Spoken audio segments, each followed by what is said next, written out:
क्या पढ़ रहे थे हम लोग?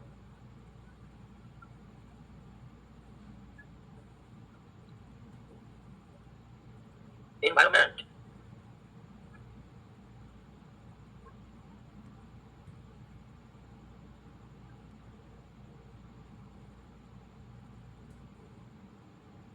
आइए एनवायरमेंट की शुरुआत करते हैं।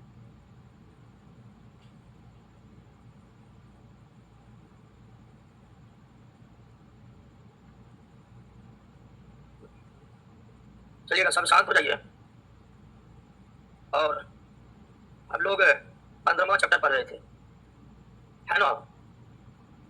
लेकिन 15वां चैप्टर में कुछ बच गया था, तो बच गया था उसको थोड़ा पढ़ने का प्रयास कीजिएगा।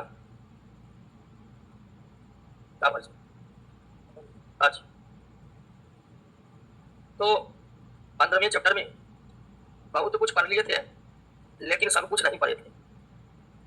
लेमार्क और डार्विन का जो थ्योरी था, उस थ्योरी को नहीं पढ़े थे। तो रिक्वेस्ट है, क्या पढ़िएगा। फिलहाल नए चैप्टर की शुरुआत करते हैं। आइए, बहुत बेहतरीन चैप्टर है इन्वायरमेंट। सबसे पहले इस शब्द पर आइए। ये जो इन्वायरमेंट शब्द है, ये कैसा शब्द है? कैसा शब्द है? ग्रीक शब्द। और जिस ग्रीक शब्द से इन्वायरमेंट शब्द बना है, उसका नाम है इनवायरोन। क्या है नाम? इनवायरोन। इन्वायरोन नामक ग्रीक शब्द ही आगे चलकर किसमें परिवर्तित हुआ? इन्वायरमेंट में परिवर्तित हुआ। तो इन्वायरमेंट शब्द की उत्पत्ति जो हुई है, वो इन्वायरोन से हुई है। और इन्वायरोन कैसा शब्द है? ग्रीक शब्द है। ये ग्रीक डिक्शनरी का शब्द है। ग्रीक डिक्शनरी के शब्द इन्वायरोन ही आगे चलकर किसमें परिवर्तित हुआ? इन्वायरमेंट में परिवर्तित हुआ। और ग्रीक डिक्शनरी में अगर हम इन शब्दों का अर्थ खोजे कि इन्वायरमेंट का, इन्वायरोन का अर्थ क्या होता है, तो इन्वायरमेंट का अर्थ होता है चारों ओर का परिवेश। चारों ओर का परिवेश। तो इन्वायरमेंट ग्रीक शब्द इन्वायरोन से बना है, और इसका शाब्दिक अर्थ होता है चारों ओर का परिवेश। तो इन्वायरमेंट का भी शाब्दिक अर्थ क्या निकलेगा? चारों ओर का परिवेश। तो शब्द पर को तो शब्द समझ गए कि इन्वायरमेंट कैसा शब्द है और किस ग्रीक शब्द से इन्वायरमेंट बना है? इन्वायरोन से बना है। इन्वायरोन का अर्थ क्या होता है? चारों ओर का परिवेश। इसलिए इन्वायरमेंट का भी शाब्दिक अर्थ क्या होगा? चारों ओर का परिवेश। अब ये समझते हैं कि इन्वायरमेंट हम कहेंगे किसको? इसका क्या एक सर्वसम्मत परिभाषा हो सकती है? हालांकि शाब्दिक अर्थ तो हम समझ ही गए हैं क्या होता है, चारों का। अब आइए हम इसके परिभाषा को समझने का प्रयास करते हैं। और परिभाषा को मान लीजिए कि हम एक सजीव का उदाहरण लें, जैसे कि मानव। मानव के चारों ओर क्या क्या मौजूद है? तो मानव के चारों ओर या तो मौजूद है निर्जीव, या फिर मानव को छोड़कर मौजूद है अन्य सजीव। और कुछ मौजूद है नहीं। अगर एक मानव के चारों ओर के परिवेश में हम देखें कि क्या क्या है, तो हमें दो ही चीज दिखाई पड़ती है, या तो सजीव या फिर निर्जीव। मानव के चारों ओर क्या है? हवा है। मानव के चारों ओर क्या है? पानी है। मानव के चारों ओर क्या है? मिट्टी है। और भी ढेर सारी चीजें। अगर सजीवों में देखें तो क्या है? पेड़ पौधा है, अन्य जंतु है। उसके बाद माइक्रोस्कोप से दिखने वाले सजीव, यानी और कौन है? सूक्ष्म जीव है। यानी मानव के चारों ओर के परिवेश में या तो सजीव है या फिर निर्जीव है, और कुछ भी नहीं है। और ये दोनों जो है, इसी के बदौलत मानव जिंदा है। क्या मानव बिना हवा के जिंदा रहेगा? नहीं रहेगा। बिना पानी का जिंदा रहेगा? नहीं रहेगा। बिना पेड़ पौधे के जिंदा रहेगा? नहीं रहेगा। अन्य जंतु के बिना भी मानव जिंदा नहीं रह पाएगा।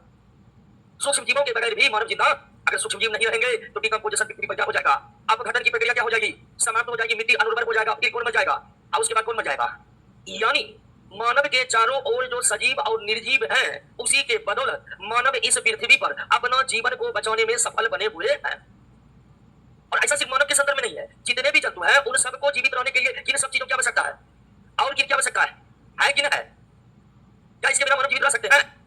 अब ध्यान दीजिए कि जितने भी निर्जीव पदार्थ हैं हमारे चारों ओर, जितने भी निर्जीव पदार्थ हैं, उन्हें कहा जाता है दोस्तों क्या? अजैविक। क्या कहा जाता है? अजैविक। और जितने भी सजीव हैं उन्हें कहा जाता है जैविक। जैविक का मतलब क्या? सजीव। और अजीव का मतलब क्या? निर्जीव। यानी दोनों एक दूसरे के पर्यायवाची हैं। अजैविक यानी जिसमें जान नहीं है, अजैविक जिसमें जान है। तो जान सजीव में होते हैं और जान किसमें नहीं होते हैं। तो जितने भी निर्जीव पदार्थ हैं उनको क्या कहा जाता है? और जितने भी सजीव हैं उन्हें क्या कहा जाता है? जैविक। क्लियर? अब आइए पर्यावरण के परिभाषा पर। एक सजीव के चारों ओर मौजूद अजैविक और जैविक पदार्थ जिससे सजीव अंतः क्रिया करते हैं, म्यूचुअल इंटरेक्शन करते हैं, उन सबको सम्मिलित रूप से क्या कहते हैं? पर्यावरण कहते हैं। किसका पर्यावरण कहेंगे? मानव का पर्यावरण कहेंगे। तो एक सजीव के चारों ओर मौजूद जैविक और अजैविक पदार्थ जिनके बदौलत सजीव जीवित बने रहते हैं, उन्हें सम्मिलित रूप से सजीव का पर्यावरण कहते हैं। समझ गए ना? तो पर्यावरण मतलब सारा अजैविक और सारा जैविक, यानी पृथ्वी पर जितने भी सजीव प्लस जितने भी निर्जीव हैं, वो सब मिलकर निर्मित करते हैं किसको? पर्यावरण। यानी पर्यावरण इक्वल टू निर्जीव प्लस सजीव। क्लियर हुआ?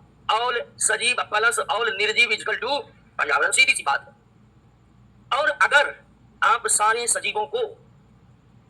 निर्जीवों को पर्यावरण का हिस्सा मान लिए तो पृथ्वी पर इन दोनों के अलावे कुछ है ही, यानी कि पृथ्वी पर जो कुछ भी है, अब कहते तो ही चीज है, या तो सजीव है फिर इसके अलावा कुछ नहीं है। अगर किसी को वायरस पर ध्यान जा रहा है कि वायरस तो ना तो सजीव है ना तो निर्जीव है, तो उसको अपवाद में हटा दीजिए। तो पृथ्वी पर इन दोनों के अलावे कुछ भी, और यही दोनों मिलकर बनाते हैं। समझ गए? यानी आप कह सकते हैं कि पर्यावरण से कुछ भी बाहर, इस पृथ्वी पर जो कुछ भी है सब मिलकर के ही निर्मित करते किसको? सब कुछ पर्यावरण के हिस्से हैं, कुछ भी पर्यावरण से बाहर। आपसे पूछेगा क्या पेड़ पौधे पर्यावरण के हिस्से हैं? क्या मिट्टी हवा पानी पर्यावरण के हिस्से हैं? बिल्कुल है। क्या मानव पर्यावरण का हिस्सा है? बिल्कुल है। कुछ भी पर्यावरण से बाहर, सब कुछ पर्यावरण के हिस्से हैं।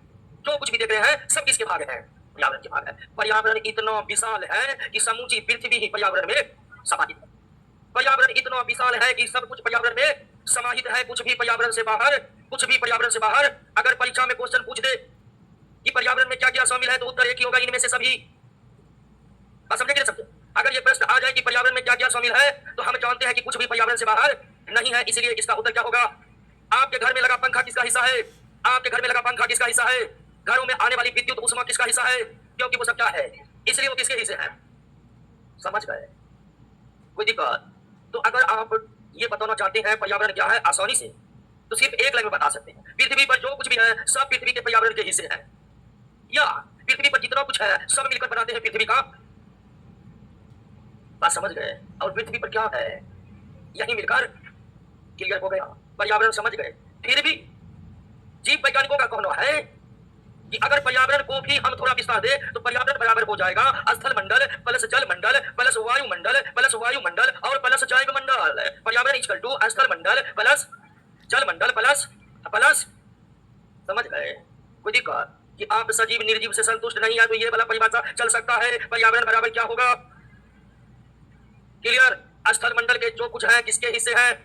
जल मंडल के जो कुछ है किसके हिस्से है? वायुमंडल के जो कुछ है वो किसके हिस्से है? जैव मंडल के जो कुछ है वो किसके हिस्से है?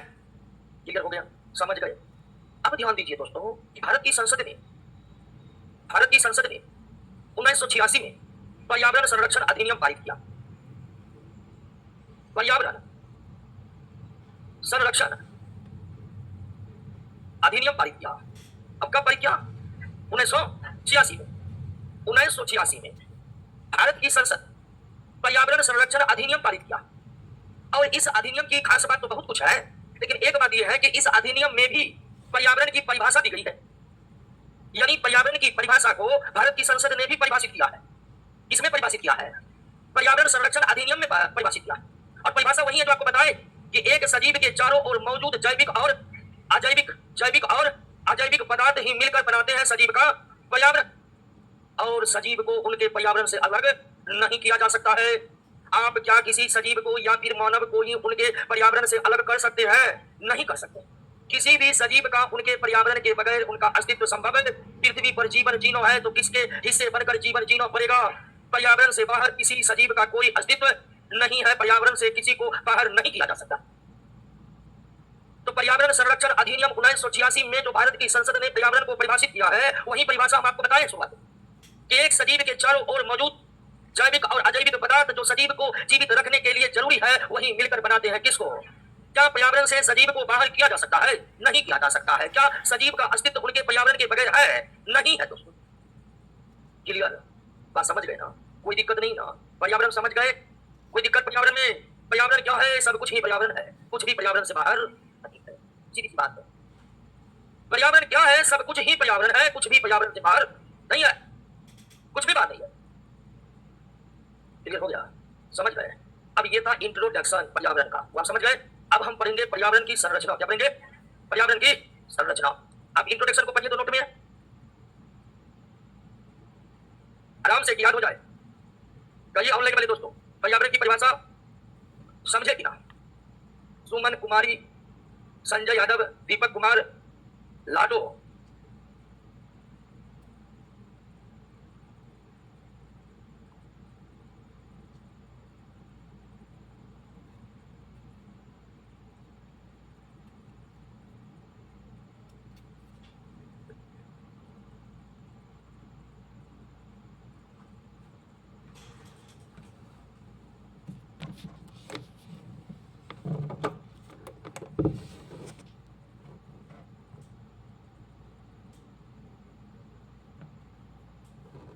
क्लियर?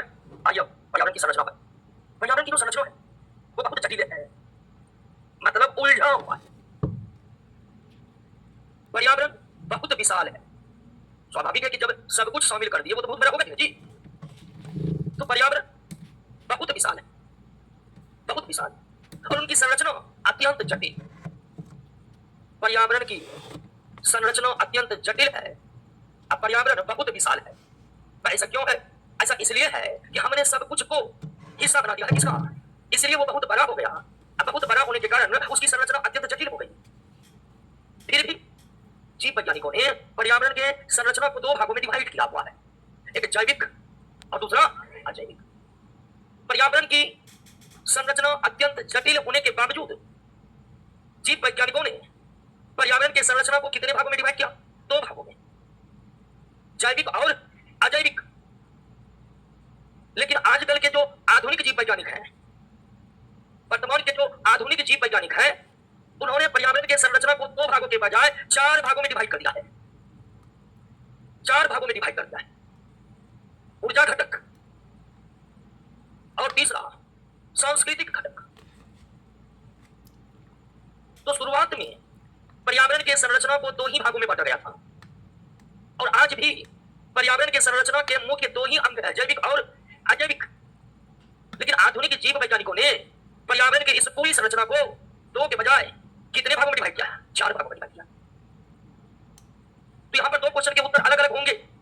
आपसे पूछे जाएंगे कि पर्यावरण के मुख्य कितने कंपोनेंट हैं, तो पर्यावरण के संरचना को मुख्य कितने घटकों में बांटा जाता है। अभी दूसरा क्वेश्चन दो होगा उत्तर कि पर्यावरण के संरचना को अधिकतम कितने घटकों में बांटा जाता है? चार। आप केमिस्ट्री में पढ़े होंगे कि पदार्थ की मुख्य तीन अवस्था है और अधिकतम पांच अवस्था, ठोस द्रव गैस के बाद प्लाज्मा और बोस आइंस्टीन कंडेंसेट। पदार्थ की मुख्य तीन अवस्था लेकिन अधिकतम। ठीक उसी प्रकार पर्यावरण संरचना के दो मुख्य अंग या दो मुख्य ही घटक है, जैविक और अजैविक। लेकिन अधिकतम कितने कंपोनेंट हैं? पर्यावरण के संरचना का अधिकतम कितने भाग हैं? वो है जैविक, अजैविक, ऊर्जा और सांस्कृतिक। अब आइए, हमने जटिल संरचना को भी अधिकतम कितने भाग में बांट दिया है? और चार भाग में हमने बांट दिया। अब आपके मन में एक प्रश्न आता होगा कि जब पर्यावरण इतना विशाल है कि समूची पृथ्वी को ही पर्यावरण बना दिए और पर्यावरण की संरचना इतनी जटिल है, तो चार भाग में ये बांट कैसे गया? आपके मन में यही प्रश्न आ रहा होगा, क्योंकि शुरुआती लाइन हम बोले कि पर्यावरण अत्यंत विशाल है, उसकी संरचना अत्यंत जटिल, तो फिर ये चार भाग में क्यों बट गया? बट गया इसलिए कि इन्हें बांटा गया है, और बांटने का प्रयोजन यही है कि हम पर्यावरण को बेहतर तरीके से समझ सके। तो जीव वैज्ञानिकों ने जटिल संरचनाओं वाले पर्यावरण को भी अध्ययन में आसान बनाने के लिए कितने भागों में बांटा? चार भागों में बांटा। यानी बंटवारा का एकमात्र उद्देश्य है कि ताकि हम लोग पर्यावरण को बेहतर तरीके से समझ सके। बंटवारा का यही मुख्य उद्देश्य है। कहीं तो पर्यावरण को इतनी जटिल संरचना है कि बंटवारा संभव नहीं है, फिर भी हम बेहतर तरीके से पर्यावरण के समझ को विकसित कर सके, इसलिए जीव वैज्ञानिकों ने अध्ययन करने की प्रक्रिया को आसान बनाने के लिए कितने भागों में बांटा? चार। आइए चारों को हम एक एक करके समझते हैं। पहला है अजैविक घटक, एबायोटिक कंपोनेंट, अजैविक घटक। अब अजैविक घटक क्या है? निश्चित तौर पर आप समझोगे, जो है निर्जीव वही है अजैविक। हर निर्जीव पदार्थ पर्यावरण के कैसे घटक है? हर निर्जीव पदार्थ पर्यावरण के कैसे घटक है? अजैविक घटक है। अब इसको बांटने का प्रयास करिएगा तो इसके अंतर्गत आएंगे क्या? स्थल मंडल। इसके अंतर्गत आएंगे क्या? वायुमंडल। इसके अंतर्गत आएंगे क्या? जल मंडल। पर्यावरण के अजैविक घटक पर्यावरण के कैसे घटक हैं जिसमें क्या क्या शामिल है, बस समझ गए। स्थल मंडल को भी अगर आप बांटने का प्रयास करिएगा तो स्थल मंडल में आ जाएगा क्या? मिट्टी। स्थल मंडल में क्या आ जाएगा? खनिज। स्थल मंडल में क्या आ जाएगा? पर्वत। स्थल मंडल में क्या आ जाएगा? पठार। ये सब किसके हिस्से हैं? स्थल मंडल के हिस्से हैं। वायुमंडल में शामिल हो जाएगा कौन? सारे गैस। जल मंडल में कौन शामिल हो जाएगा? समुद्र। समुद्र भूमिगत जितने भी जल हैं, भूमि के भीतर या भूमि के ऊपर, सब किसके हिस्से? तो पर्यावरण के अजैविक घटक पर्यावरण के कैसे घटक हैं जिनमें क्या क्या शामिल है, समझ गए? अब आपसे पूछ दिया परीक्षा कि पर्वत पर्यावरण का कैसा घटक है, पठार पर्यावरण के कैसा घटक है, ऑक्सीजन नाइट्रोजन जैसा गैस कैसा घटक है, सागर महासागर कैसा घटक है, जो भी निर्जीव है वो सब कैसा घटक है, जो भी निर्जीव है सब कैसा घटक। सीधी सी बात है, अजैविक घटक समझ गए। अब क्या परीक्षा में इस प्रश्न में दिक्कत होगा कि कौन अजैविक घटक है और कौन नहीं है? दिक्कत होगा।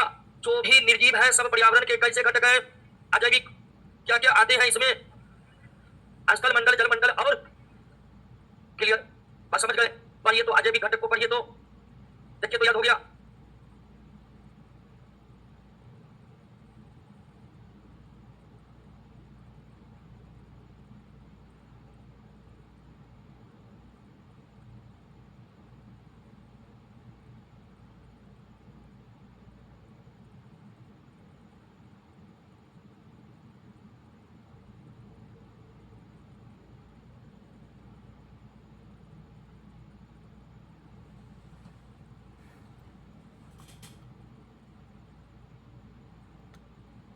क्लियर था? आइए दूसरे का जैविक घटक।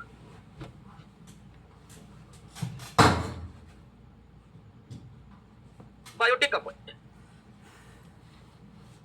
आप पहले समझ चुके हैं कि जैविक मतलब क्या।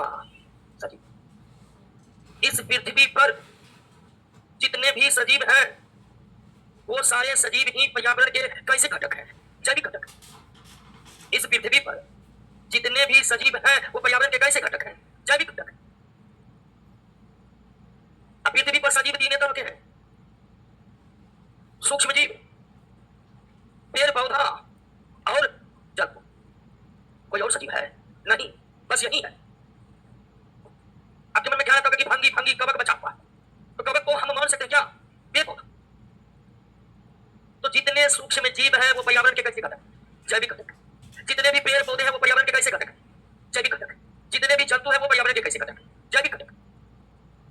पृथ्वी पर मौजूद सारे सजीव ही पृथ्वी के पर्यावरण के जैविक घटक हैं और इन जैविक घटकों में सूक्ष्म जीव, पेड़ पौधे और जंतु शामिल है। सूक्ष्म जीव, पेड़ पौधे और जंतु ही पर्यावरण के कैसे घटक हैं? जैविक घटक। हम लोग यानी मानव पर्यावरण के कैसे घटक? जैविक घटक। और हम लोगों का बकरी भी कैसा घटक है? सारा जंतु कैसा घटक है? समझ क्या बकरी का नाम सुनकर हंस रहे हैं?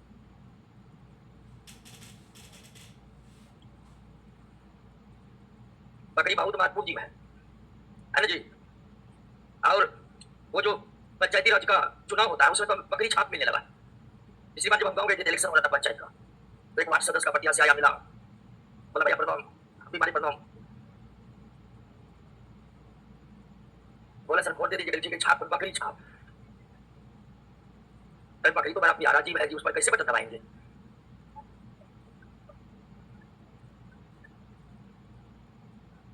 और पंचायती राज का में छाप चुनने की भी एक अलग प्रक्रिया है। जिस वार्ड सदस्य का छाप बकरी था उसका प्रतिद्वंदी का छाप कुल्हाड़ी था।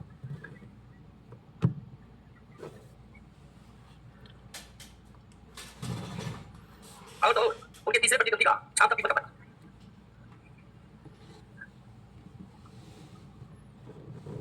तो एक अतंत्र को समय कोई लोगों की चलने लगती है, चलने लगती बकरी ने पीपल का पत्ता खाया, जैसे खाया कुल्हाड़ी से, अब बच्चा से कुल्हाड़ी उसी पत्ते पे दबा। खैर आज ये जैविक घटक में कौन कौन शामिल है जी? और कुछ है? अब समझिएगा कि ये तो जैविक घटक के अंतर्गत जो तीन चीज शामिल है, सूक्ष्म जीव, पेड़ पौधे और जंतु, इनमें सबसे महत्वपूर्ण भूमिका किसकी है? पेड़ पौधा। अर्थात पेड़ पौधे के बगैर ना तो जंतु का अस्तित्व संभव है इस पर, न ही सूक्ष्म जीव का। तो जैविक घटकों में सबसे महत्वपूर्ण है पेड़ पौधे। और क्यों महत्वपूर्ण है? महत्वपूर्ण इसलिए है कि अगर पेड़ पौधा नहीं रहा तो वातावरण की ऑक्सीजन समाप्त हो जाएगी। हम जानते हैं कि हमारे वायुमंडल में लगभग 21% क्या है? Oxygen gas. और आप लगातार श्वसन में किस गैस का इस्तेमाल करते हैं? यानी हम लगातार ऑक्सीजन ले रहे हैं, तो क्या ये 21% ऑक्सीजन वायुमंडल का घट रहा है? वो उतना का उतना ही बना हुआ है। और ऐसा क्यों है? तो आप जानते हैं किसकी बदौलत है? आप जानते हैं कि पेड़ पौधा प्रकाश संश्लेषण करते हैं जिसमें वो कार्बन डाइऑक्साइड लेते हैं, ऑक्सीजन। तो हम जितना यानी जंतु जितना ऑक्सीजन उपयोग करता है उतना पौधा फिर निकाल लेता है, जिससे ऑक्सीजन बैलेंस बना रहता है।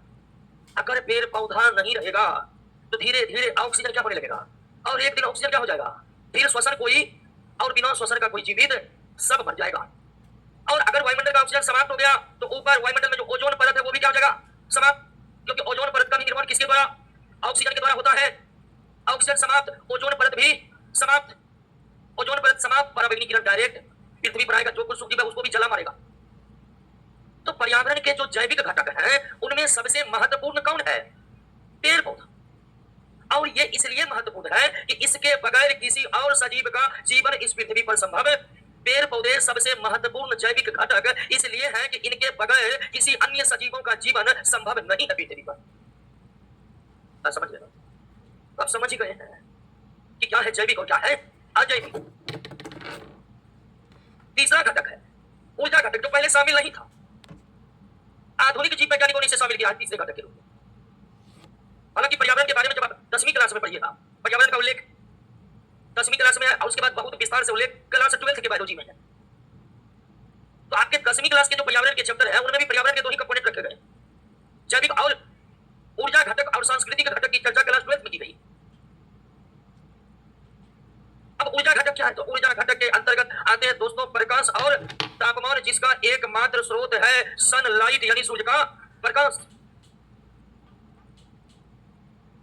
और इसे पर्यावरण के घटकों में इसलिए शामिल कर लिया गया है कि इनके बगैर भी जीवन संभव नहीं है।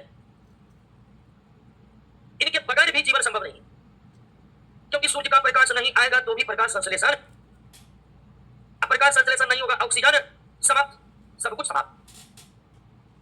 तो पर्यावरण के ऊर्जा घटक के अंतर्गत प्रकाश और तापमान को शामिल किया जाता है। पर्यावरण के ऊर्जा घटक के अंतर्गत प्रकाश और तापमान को शामिल किया जाता है, जिनके स्रोत है कौन? सूर्य का प्रकाश, और स्रोत नहीं, एकमात्र स्रोत यही है। और ऊर्जा घटक की महत्ता इस संदर्भ में है कि बिना ऊर्जा का पर्यावरण गतिशील नहीं हो सकता है, चलायमान नहीं हो सकता। अब ध्यान दीजिए दोस्तों कि ऊर्जा घटक में दो बातों का जिक्र किया जाता है, लेकिन दोनों के संदर्भ अलग अलग है, मतलब उनके अर्थ अलग अलग है। एक सौर विकिरण और दूसरा है भूमंडलीय विकिरण। ऊर्जा घटक के अंतर्गत सौर विकिरण क्या है और भूमंडलीय विकिरण क्या है, इन दोनों में क्या है? आप जानते हैं कि हमारी पृथ्वी सौरमंडल का एक हिस्सा है।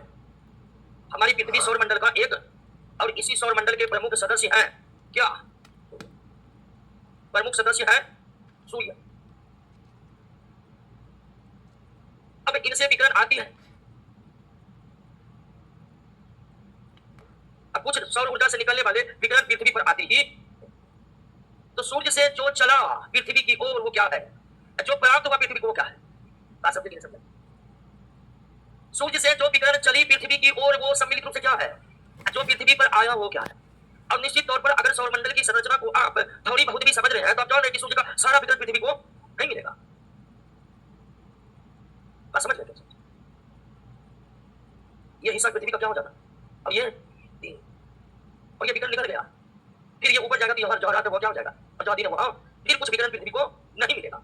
सौर विकिरण का वो हिस्सा जो पृथ्वी के क्षैतिज परत पर पड़ती है उसे हम क्या कहते हैं? भूमंडलीय विकिरण। पृथ्वी की ओर आने वाली सारा विकिरण क्या है? अपर्याप्त होने वाली है, कोई दिक्कत। ऊर्जा घटक समझ गए। उसके बाद पर्यावरण का चौथा घटक है सांस्कृतिक घटक। और सांस्कृतिक घटक में जीव वैज्ञानिक शामिल करते हैं किसको? अर्थव्यवस्था को, इकोनॉमी को। और किसको शामिल करते हैं? राजनीति को। और किसको शामिल करते हैं? सभ्यता को, सिंधु घाटी सभ्यता। और किसको शामिल करते हैं? संस्कृति को। सभ्यता और संस्कृति समझ रहे हैं ना? अब इतिहास में पढ़े होंगे सिंधु घाटी सभ्यता, मिस्र की सभ्यता, मेसोपोटामिया सभ्यता, उसी को मिस्र की सभ्यता कहते हैं। संस्कृति हमारे जीने की कला की जो प्रतिबिंब है उसे क्या कहते हैं? संस्कृति। होली में रंग लगाते हैं, ये प्रकार की क्या है? संस्कृति। अब बकरीद में पकड़ा करते हैं, ये भी क्या है? संस्कृति की है। अब ये तो धर्म है, बिल्कुल धर्म की संस्कृति के ही अंग है धर्म। बात समझेंगे सर? तो देश की राजनीति, देश की अर्थव्यवस्था, देश की सभ्यता, देश की संस्कृति को ही पर्यावरण के सांस्कृतिक घटक को सांस्कृतिक घटक माना जाता है। अर्थव्यवस्था, राजनीति, सभ्यता, संस्कृति को ही सांस्कृतिक घटक कल्चरल कंपोनेंट माने जाते हैं। तो पर्यावरण की संरचना अत्यंत जटिल है और उसका विस्तार बहुत बड़ा। फिर भी अध्ययन की सुविधा के लिए पर्यावरण के संरचना को मुख्य 2 और अधिकतम 4 भागों में बांटा गया है और निश्चित तौर पर इन चारों भागों को आप समझ चुके हैं। क्लियर? एक बार चारों घटक को आप पढ़ लीजिए। अजैविक को तो पढ़ ही लिए हैं, जैविक घटक, ऊर्जा घटक और सांस्कृतिक घटक पर एक बार नजर डालिए। तब हम पर्यावरण के अगले टॉपिक पर आते हैं जिसका नाम है बायोलॉजिकल ऑर्गेनाइजेशन। नेहा कुमारी, मनीष कुमार, हिमांशु शर्मा, पूजा कुमारी, बताइए क्या पर्यावरण के कंपोनेंट समझ चुके हैं?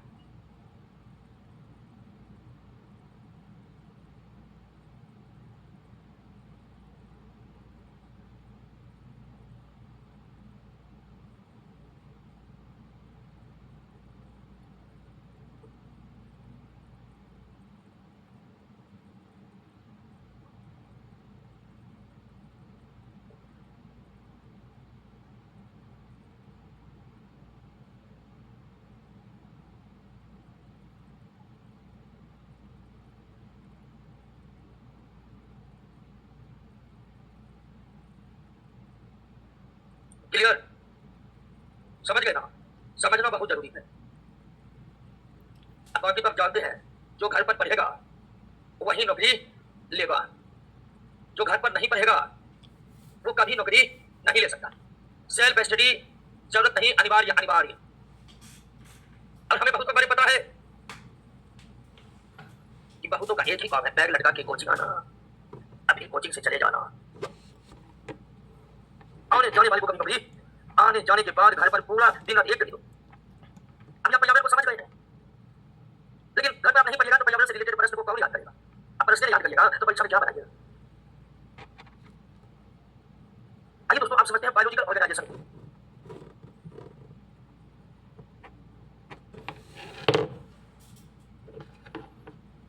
जैव व्यवस्था,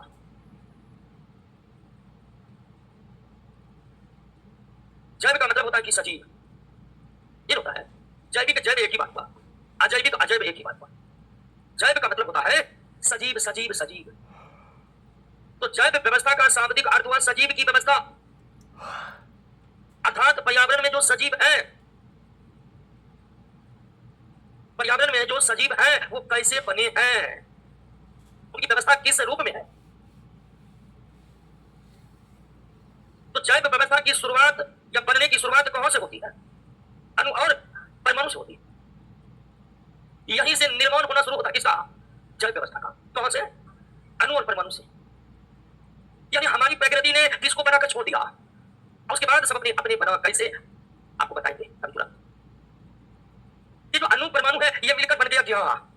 कोशिका। और ये बात आप जानते हैं कि प्रोटीन के अणु, कार्बोहाइड्रेट के अणु, डीएनए आरएनए के अणु मिलकर क्या बनाए हैं? कोशिका मिलकर क्या बने? उत्तक उत्तक मिलकर, अंग अंग मिलकर, अंग मिलकर, जीव जीव की संख्या मिलकर बन गया आबादी। कई आबादी मिलकर बन गया क्या? समुदाय। कई समुदाय मिलकर क्या बन गया? पारिस्थितिकी तंत्र। पारिस्थितिकी तंत्र के बारे में हम बताएंगे। और पारिस्थितिक तंत्र मिलकर जैव मंडल, और जैव मंडल मिलकर ये एक व्यवस्था है। ये क्या है जिसको कहते हैं? बात समझे? ये जो व्यवस्था आपके सामने हमने पेश किया है इसी को कहते हैं। आपसे पूछते हैं कि जैव व्यवस्था क्या है बताइए, आप कहीं बताएंगे नहीं, दिखाएंगे क्या है और दिखा देंगे। ये जो संरचना हम देख रहे हैं पर्यावरण को निर्मित करने वाली, ये संरचना ये क्या है? जैव व्यवस्था है, जिसकी शुरुआत कहां से हुई है। और हर एक स्तर का अपना महत्व है, कोई भी स्तर गायब होगा सब कुछ। जैव व्यवस्था का ये प्रत्येक स्तर एक दूसरे से जुड़े हैं, इस व्यवस्था में किसी एक स्तर को हम निकाल देंगे, सब कुछ क्या हो जाएगा, नष्ट हो जाएगा, नष्ट हो जाएगा। तो ये जो आप देख रहे हैं कि अणु और परमाणु मिलकर बनाया कोशिका, कोशिका मिलकर ऊतक, ऊतक मिलकर अंग, अंग मिलकर अंतरंग मिलकर जीव मिलकर आबादी मिलकर समुदाय मिलकर पारिस्थितिक तंत्र मिलकर जयमंडल। निश्चित तौर पर अभी 3 शब्दों में दिक्कत होता होगा आपको, आबादी क्या है, समुदाय क्या है, पारिस्थितिक तंत्र क्या है। हम आएंगे इस पर, इन शब्दों को हम फिर से परिभाषित करेंगे। लेकिन आपसे पूछते कि जैव व्यवस्था का संरचनात्मक हिस्सा कौन है। अगर आपसे पूछते कि जैव व्यवस्था की रचनात्मक इकाई कौन है, क्योंकि इसी के बगैर सब कुछ हुआ है। अगर हमारी प्रकृति हमसे अणु और परमाणु ही छीन लेगा तो मतलब इसका यही हुआ कि वो हमसे हम ही को छीन लिया, उसके बाद कुछ बचेगा नहीं दोस्तों, कोई समस्या नहीं ना। यही व्यवस्था को कहते हैं। और जिसकी सबसे स्पष्ट इकाई कौन है जी, अगर आपसे क्वेश्चन पूछते कि जैव व्यवस्था के विभिन्न स्तरों में सबसे स्पष्ट स्तर कौन है, क्यों, तो ये आपको आंखों से दिखाई देंगे। जैव व्यवस्था के भिन्न भिन्न स्तरों में सबसे स्पष्ट इकाई कौन है जी, जीव, जो हमें दिखाई देते। कोई समस्या नहीं ना। अब हम कुछ शब्दों को समझेंगे। पहला क्या है, जाति। आइए समझिए जाति को, कि जाति क्या है। और ये पर्यावरण वाली जाति है, जनगणना वाला जाति नहीं। ये जाति का मतलब जाति, जनगणना वाला जाति को अंग्रेजी में कहते हैं कास्ट। यहां पे क्या है, एसपीसी जाति का एक ही प्रकार के जीव, एक ही प्रकार के जीव जो आपस में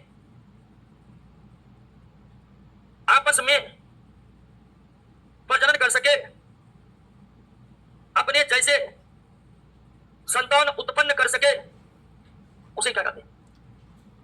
यानी जाति के लिए 3 शर्त है कि वो सब क्या होनी चाहिए और आपस में क्या करनी चाहिए और फिर क्या उत्पन्न करनी चाहिए, वो क्या कहलाएगा। जैसे कुत्ता क्या है, जंतु की एक जाति है। मानव क्या है, जंतु की एक दूसरी जाति है। बिल्ली क्या है, जंतु की एक तीसरी जाति। उसी तरह बरगद क्या है, पेड़ की एक जाति, पेड़ की एक जाति। मटर क्या है, पेड़ की एक दूसरी जाति है। केला क्या है, पेड़ की एक तीसरी जाति। एक ही प्रकार के सजीव जो आपस में प्रजनन करके अपने जैसे संतान उत्पन्न कर सके, उन्हें हम क्या कहते हैं, जाति कहते हैं, जाति कहते हैं। क्लियर हो गया, बात समझ गए। जाति को दिक्कत ना, यानी हम लोग भी इस विशाल पर्यावरण के जाति में केवल कितने करने जाएंगे, एक। और आपको ये तो पता ही होगा कि हमारे जीव वैज्ञानिकों ने पृथ्वी पर अब तक कितने जाति का पता लगाया, 18 लाख। और ये खोज जारी है लगातार। पेड़ पौधे, जंतु, सूक्ष्म जीवों के कुल 18 लाख जातियों का पता अब तक हमारे जीव वैज्ञानिकों ने लगा चुका। समझ में जाती है। दूसरा है आबादी, पॉपुलेशन। अब आबादी क्या है,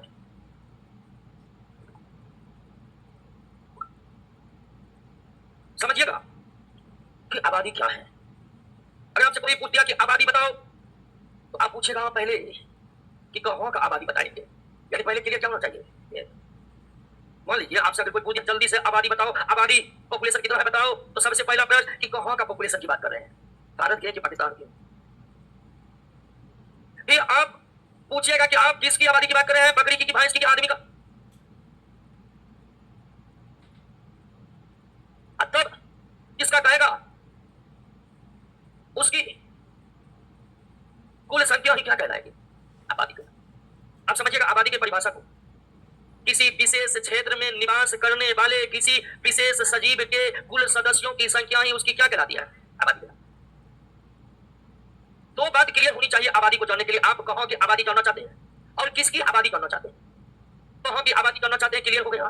किसकी आबादी जानना चाहते हैं, ये क्लियर हो गया। तो अब करना क्या है, उसकी संख्या गिन देना है, निकल जाएगा क्या। जैसे भारत के मानव की आबादी 125 करोड़ है, अब 140 करोड़ हो गया। भारत के मानव की आबादी 140 करोड़ है। और आपके अगर कोई पूछे कि मानव की आबादी बताओ, मानव की आबादी बताओ, बता पाइएगा। पहले ये क्लियर करना जरूरी है, कहाँ की मानव की आबादी, ऑस्ट्रेलिया के, न्यूजीलैंड के, भारत के, नेपाल की, बता दीजिए। केवल क्षेत्र बताने से ही आबादी क्लियर नहीं होगा। आपको कोई पूछेगा कि न्यूजीलैंड का आबादी बताओ, तो ये बात क्लियर होना चाहिए कि मानव का पूछ रहा है, कि मुर्गी का पूछ रहा है, कि बकरी का पूछ रहा है। किसी विशेष क्षेत्र में मौजूद विशेष जाति के सदस्यों के कुल संख्या को ही क्या कहते हैं? आबादी। क्लियर हुआ? आबादी हो गया क्लियर। तीसरा है आवास। क्या है? आवास। आवास क्या है? आवास का मतलब ये नहीं कि घर, घर तो कुछ और है। सजीव जहां रहते हैं, सजीव जहां रहते हैं और अपने भोजनों का तलाश करते हैं, सजीव जहां रहते हैं और अपने भोजनों का तलाश करते हैं, वो सजीव का क्या है? आवास। तालाब एक प्रकार का क्या है? आवास है मछली और मेढक का। वन क्या है? आवास है विभिन्न प्रकार के जंगली जंतुओं का। बस समझ जाएंगे तो आवास का मतलब आप समझ लेना। सजीव जहां रहते हैं और अपने भोजनों का तलाश करते हैं, वही सजीव का क्या है? आवास। मछलियों का आवास, तालाब, झील, सागर, महासागर, ये सब किसके प्रकार है? जहां सजीव मौजूद है वही सजीव का। और एक होता निकेत। ध्यान दीजिएगा शब्दों पर। शब्द निकेत। अब समझिएगा कि किसी भी आवास में केवल एक तरह के सजीव नहीं रहते। तालाब भी है तो इसमें केवल मछली नहीं है, इसमें मेढक भी है, इसमें सांप भी है, इसमें केकड़ा भी, इसमें घोंघा भी है। तालाब मछली का भी आवास है, मेढक का भी, सांप का भी, केकड़ा का भी, घोंघा का भी। कहने का तात्पर्य यह है कि एक आवास में केवल एक जीव नहीं रहते हैं, बल्कि एक से जंगल है तो क्या उसमें केवल शेर रहते हैं? हिरन और सियार भी रहते हैं। बोलिएगा नहीं, समझिएगा, बोलिए मत। तो एक आवास में एक से अधिक जाति का जीव रहते हैं। जाति तो आप समझ गए। क्या एक आवास में केवल एक ही जाति का सजीव रहते हैं? नहीं, एक आवास में एक से अधिक जाति का सजीव रहते हैं। अब आपको समझना क्या निकेत। निकेत क्या है? एक बार फिर से आइए। जैसे तालाब क्या है? जिसमें इतने सारे सजीवों की जातियां हैं। अब तालाब में जहां मछली है वहां मेढक, जहां मेढक है वहां सांप। सब तालाब में, लेकिन एक ही जगह। सांप अपना अपना इलाका बदले है कि ना है? ये सब तालाब में रहते हैं मिलजुल कर। नहीं, मेढक एकदम कीचड़ वाला पानी में रहेगा, सांप बिल बनाकर रहेगा, भूख लगेगा तब निकलेगा किधर मेढक किधर मछली। केकड़ा का अपना अलग ही इलाका है, घोंघा का अपना अलग ही इलाका। हर सजीव, हर जाति तालाब में अपने अपने स्थान बनाए हुए हैं और किसी दूसरे के स्थान पर जाता जाएगा, मारा जाएगा। अब तालाब में जहां मछली रहते हैं वो है मछली का, जहां मेढक रहते हैं वो है मेढक के, जहां सांप रहते हैं सांप के। निकेत यानी कि आवास को बांटा जाता है किसमें?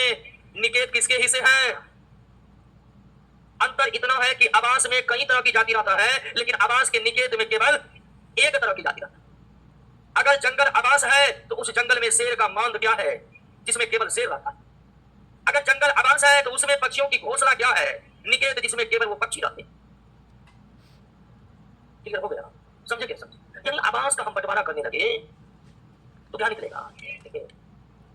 निकेत में केवल एक जाति रह सकता है। शेर के मांद में हिरन नहीं रह सकता। हिरन जाएगा तो मारा जाएगा।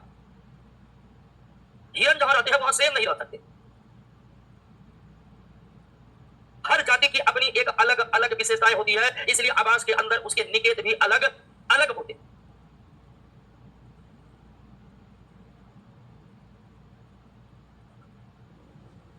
क्लियर हो गया? कई निकेत मिलाकर बनते हैं। आवास में कई सारी जातियां रहती है, लेकिन आवास के एक निकेत में केवल एक जातियां। समझ रहे? इन दोनों शब्दों को दिक्कत। अब समझना है समुदाय को, कम्युनिटी को।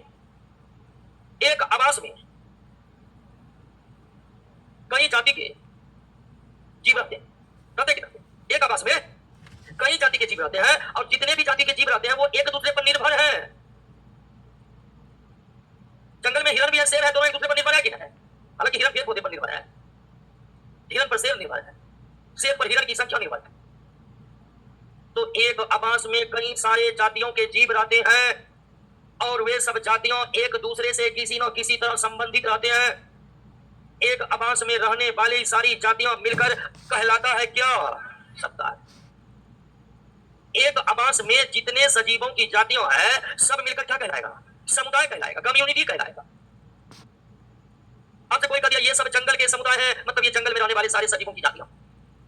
आवास बदलेगा, समुदाय भी बदल जाएगा। समझ गए? एक आवास में एक से अधिक जातियों के सजीव निवास करते हैं और वे सब जातियां मिलकर समुदाय कहलाते हैं। क्लियर हो गया? जाति क्या है, आबादी क्या है, आवास क्या है, निकेत क्या है, समुदाय क्या है? क्या इन सब बातों को हम समझ गए हैं? एक बार नजर दोहराइए तो फिर आते हैं हमारे टॉपिक पर।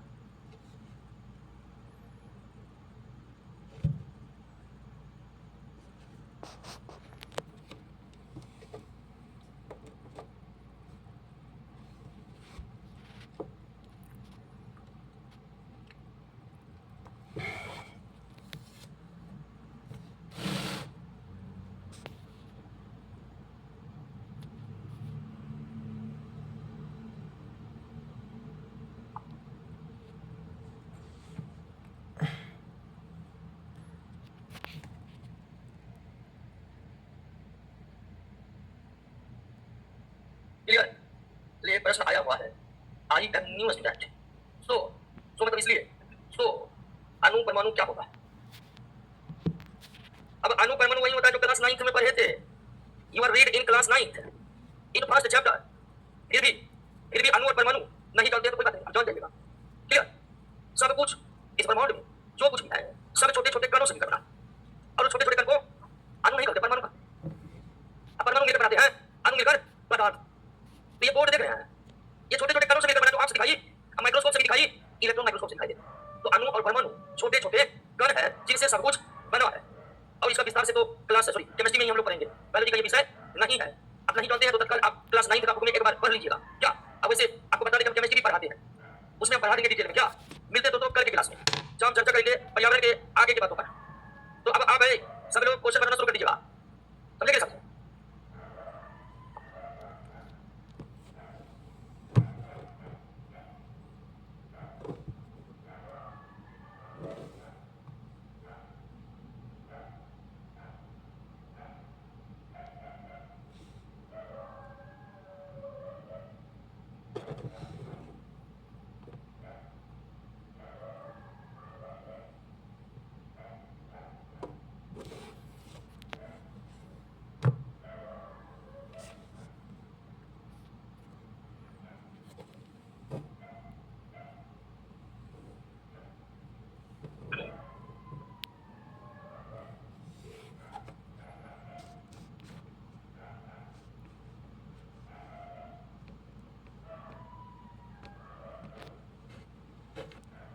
कहां तक हुआ था?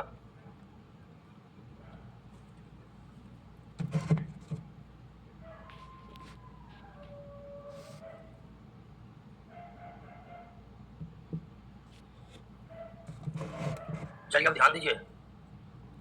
और कल हमने आवास को समझा था। आवास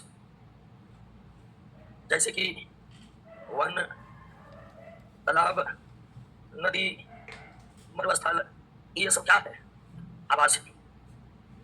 तो आवासों के बारे में ये पढ़े थे कि जहां जीव रहते हैं एवं भोजनों की तलाश करते हैं, जहां जीव रहते हैं और भोजनों की तलाश करते हैं उसे क्या कहते हैं? आवास कहते हैं। जैसे वन एक आवास है, तालाब एक आवास है, नदी एक आवास है, मरुस्थलीय क्षेत्र भी एक आवास है। और आवासों की विशेषता ये होती है कि एक आवास में जीवों की कई सारी जातियां निवास करती।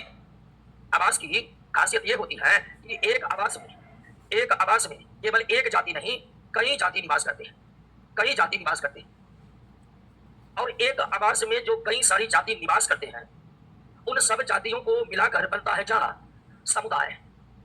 एक आवास में जितने सारी जातियां हैं वो सब मिलकर बनाते हैं क्या? समुदाय। उदाहरण के तौर पर तालाब में मछली है, मेढक है, सांप है, केकड़ा है, घोंगा है।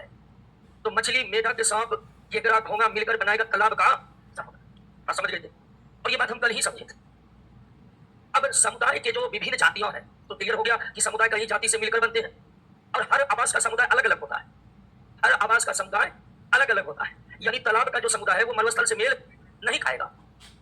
तो कई जातियां मिलकर जो समुदाय बनाती है कई जातियां मिलकर जो समुदाय बनाती है, उन समुदाय के जातियों को 4 भागों में बांटा जाता है।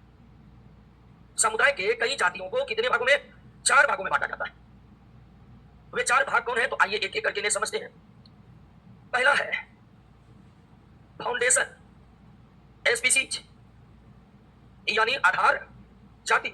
आधार जाति समुदाय की वो जातियां जिनके बदौलत अन्य जाति किसी आवास में निवास कर रहे होते हैं।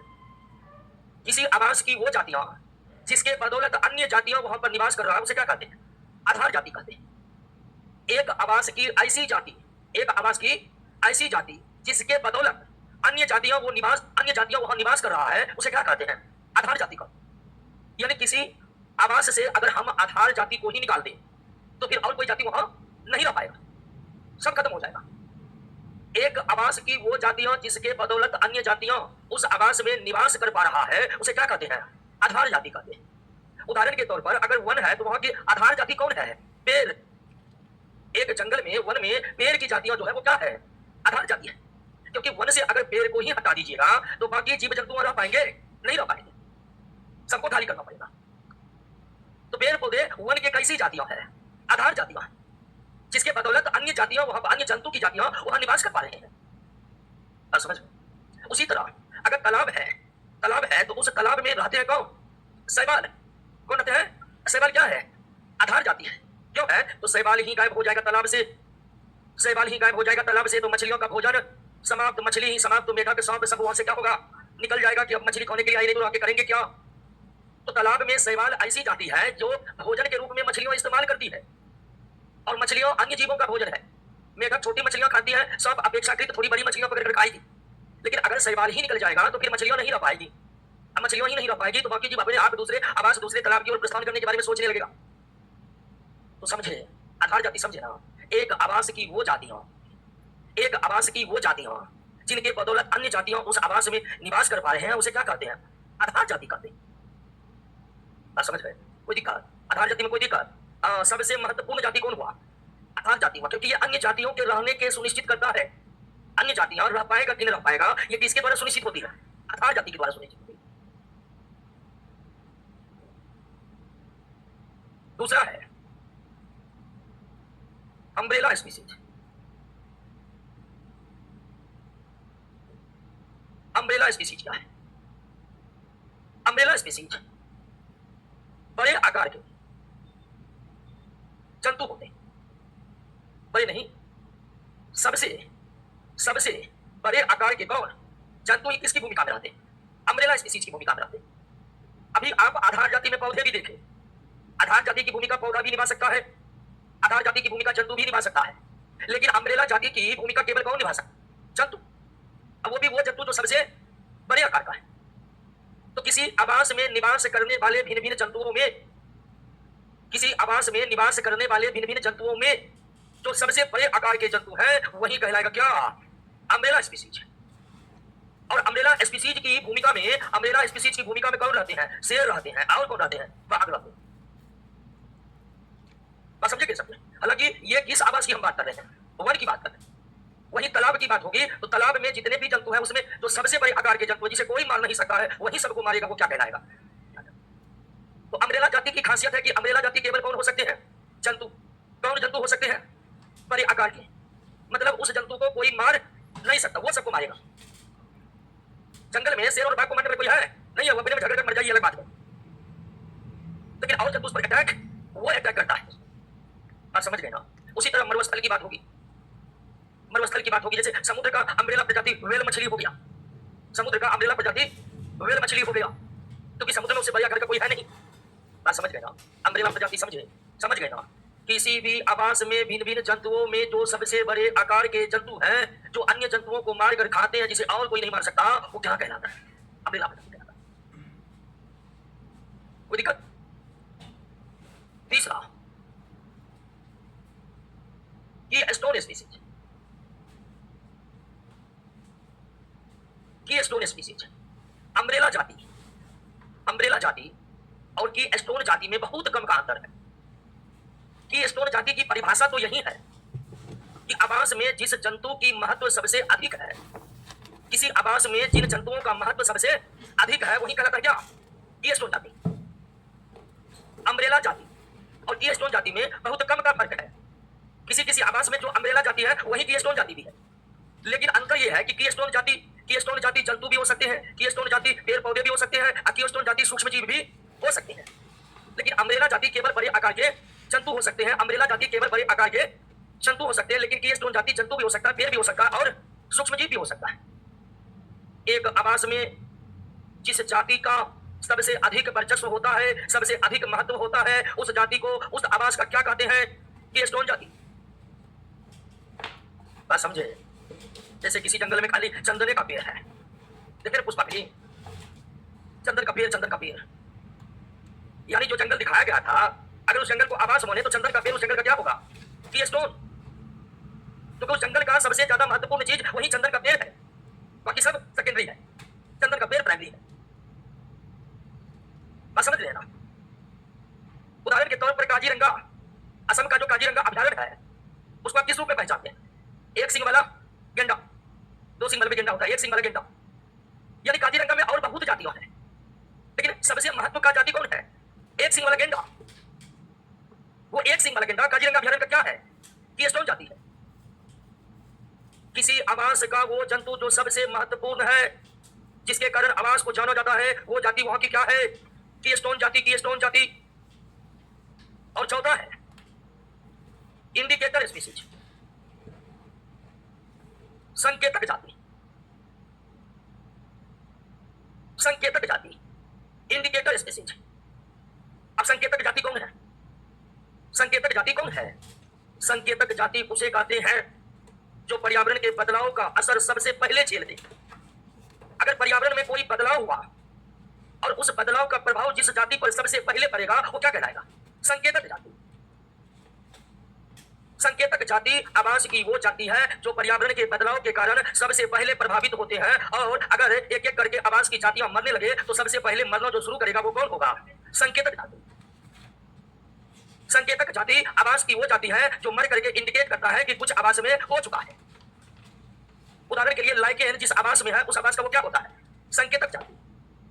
लाइकेन जिस आवास में है उस आवास में लाइकेन कैसी जातियां हैं? संकेतक जातियां, क्योंकि कुछ भी होगा, जरा सा भी पर्यावरण में कोई बदलाव होगा, सबसे पहले लाइकेन ही मरना स्टार्ट करेंगे, उसके बाद किसी और की बारी होगी। तो किसी आवास की वो जातियां जो बहुत संवेदनशील है, जो बहुत सेंसिटिव है, संवेदनशील है, कुछ भी गड़बड़ होने पर सबसे पहले आवास का वही मर जाता है, तो निश्चित तौर पर वो कौन जाति है? संकेतक जाति। बस समझ गए ना? वो दिक्कत। तो एक आवास में कई जातियां निवास करती है, एक आवास में कई जातियां निवास करती है, एक आवास में जितनी जातियां निवास करती है सब मिलकर के आवास का समुदाय कहलाती है। यानी कई सारी जातियों को मिलाकर समुदाय बनते हैं, और उन समुदाय में जितने भी जातियां होती है उन्हें 4 भागों में बांटा गया है: फाउंडेशन जाति, अम्ब्रेला जाति, कीस्टोन जाति और इंडिकेटर जाति। आवास में जिस जाति का महत्व सबसे अधिक है, जिसके बदौलत अन्य जाति आवास में रह रहे हैं, उसे फाउंडेशन जाति कहते हैं। आवास के सबसे बड़े आकार के जंतु को अम्ब्रेला जाति कहते हैं।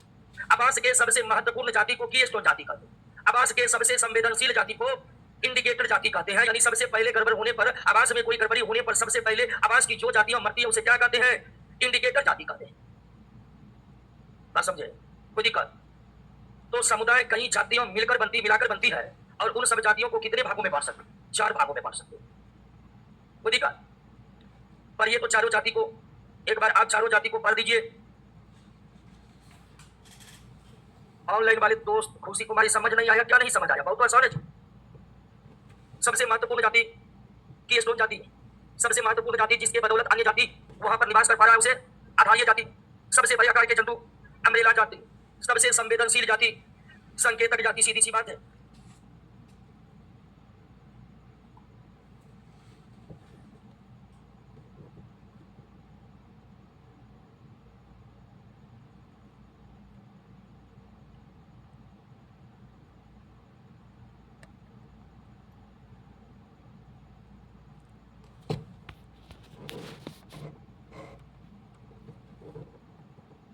क्लियर है? आइए दोस्तों, अब समझते हैं एडप्टेशन को। अनुकूलन या पर्यावरण अनुकूलन, अनुकूलन या पर्यावरण अनुकूलन, एडप्टेशन या इन्वायरमेंटल एडप्टेशन, जो भी आप कह लीजिए। अब समझ लो कि अनुकूलन क्या है, एडेप्टेशन क्या है। एक बात ये आप जानते हैं कि एक जाति के जीव सारे आवास में निवास नहीं कर सकते। एक जाति हर आवास में निवास नहीं कर सकता। अगर पेंगुइन पक्षी, पेंगुइन को आप जानते हो, एकदम ध्रुवीय क्षेत्र में रहते हैं। पृथ्वी का जो ध्रुवीय क्षेत्र है, जो बर्फ से ढका हुआ है, उन क्षेत्रों में पेंगुइन पाए जाते हैं, अत्यधिक ठंड वाले इलाकों में। और अगर हम पेंगुइन को राजस्थान के थार मरुस्थल में छोड़ देंगे, बचेगा, मर जाएगा। और अगर थार मरुस्थल में अच्छा से रह सकने वाले जीव ऊंट ऊंट ऊंट ऊंट को ले जाकर और वो दक्षिणी ध्रुव के बर्फ में छोड़ देंगे, क्या लगता, ऊंट रह जाएगा? मर जाएगा, है कि नहीं? यानी कि पेंगुइन थार मरुस्थल में नहीं रह सकते और ऊंट ध्रुवीय क्षेत्र में नहीं रह सकते। और इसका अगर हम कारण बताना शुरू करेंगे तो कारण क्या होगा? अनुकूलन। अनुकूलन। पेंगुइन थार मरुस्थल में इसलिए नहीं रह सकते क्योंकि पेंगुइन के पास थार मरुस्थल में रहने का अनुकूलन प्राप्त नहीं है। ऊंट रेगिस्तानी क्षेत्रों में इसलिए सफलतापूर्वक रह पाते हैं कि उन्हें वहां रहने का अनुकूलन प्राप्त है। बात समझे? वे सारे गुण जिसके बदौलत जीव अपने पर्यावरण में रह पाते हैं, अपने पर्यावरण में रह पाते हैं, उसे हम क्या कहते हैं? अनुकूलन कहते हैं। अनुकूलन क्या है? अनुकूलन वास्तव में क्या है? गुण है। गुण को ही क्या कहते हैं? अनुकूलन वो गुण है जिसके बदौलत सजीव अपने पर्यावरण में रह पाते हैं। ऊंट के कुकर में बसा जमा रहता है, ये ऊंट का अनुकूलन है। ऊंट कम से कम पानी पीता है, ये ऊंट का क्या है? ऊंट के पैर गद्देदार होते हैं, ये ऊंट का क्या है? और इन्हीं गुण के कारण ऊंट अपने आवास यानी रेगिस्तान में रह पाने में सक्षम है। ऊंट में कुकर होते हैं जिसमें बसा जमा होता है। ऊंट को पानी की आवश्यकता कम से कम होती है। ऊंट के पैर गद्देदार होते हैं। ऊंट के जो ये सब गुण है, यही ऊंट का अनुकूलन है जिसके कारण वे अपने पर्यावरण यानी रेगिस्तान में रह पाने में सक्षम है। उसी तरह पेंगुइन ठंडे इलाकों में रहते हैं क्योंकि ठंडे इलाकों में रहने के लिए उनके पास कई सारे अनुकूलन है, अर्थात कई सारे गुण है। मछली को श्वसन के लिए गिल्स पाए जाते हैं, गलफड़ा पाए जाते हैं, ये मछलियों का क्या है? अनुकूलन है। एक सजीव के वे सारे गुण जिसके बदौलत वे अपने पर्यावरण में रह पाते हैं, पर्यावरण में सफलतापूर्वक रह पाते हैं, उन सारे गुणों को उस सजीव का क्या कहते हैं? अनुकूलन कहते हैं। मगरमच्छ पानी में अपने भोजनों की तलाश करता है। मगरमच्छ पानी में अपने भोजनों की तलाश करता है और उसी पानी में आप भैंस को ले जाकर छोड़ दीजिएगा तो वो मस्ती तो करेगा लेकिन भोजन की तलाश नहीं करेगा। और अगर आपसे पूछेंगे कि ऐसा क्यों, तो उत्तर क्या होगा? अनुकूलन। पानी में भोजन तलाश करने के लिए जो जो गुणों का होना अनिवार्य है वो गुण मगरमच्छ में है, लेकिन वो गुण भैंस में। बात समझ गए? अब बहुत लोग कहेगा हमारा भैंस पे नियम रहता है, वो अलग बात है, लेकिन आप अनुकूलन समझ रहे हैं ना? समझे अनुकूलन? समझ गए ना? सजीव के वे सारे गुण जिसके बदौलत सजीव अपने पर्यावरण में रहने के लिए योग्य होते हैं, उन सारे गुणों को हम उसका क्या कहते हैं? अनुकूलन। अनुकूलन। आम का पेड़ मैदानी क्षेत्रों में उगता है क्योंकि मैदानी क्षेत्र में उगने के लिए जो जो गुण चाहिए वो आम के पेड़ में मौजूद है। कैक्टस का पौधा मरुस्थलीय क्षेत्र में उगते हैं। कैक्टस का पौधा मरुस्थलीय क्षेत्र में उगते हैं क्योंकि मरुस्थलीय क्षेत्र में उगने के लिए जो जो गुण होना चाहिए वो कैक्टस में मौजूद है। आम का पौधा रेगिस्तानी क्षेत्र में सफलतापूर्वक उग नहीं सकते हैं क्योंकि वहां उगने के लिए जो जो गुण चाहिए वो आम के पौधे में, या रेगिस्तान में उगने के लिए जो जो अनुकूलन चाहिए वो आम के पौधा में, लेकिन वो कैक्टस के पौधा में है। सजीव के वे सारे गुण जिसके बदौलत सजीव अपने पर्यावरण में रहने के योग्य बनते हैं, उन गुणों को हम सजीव का क्या कहते हैं? अनुकूलन।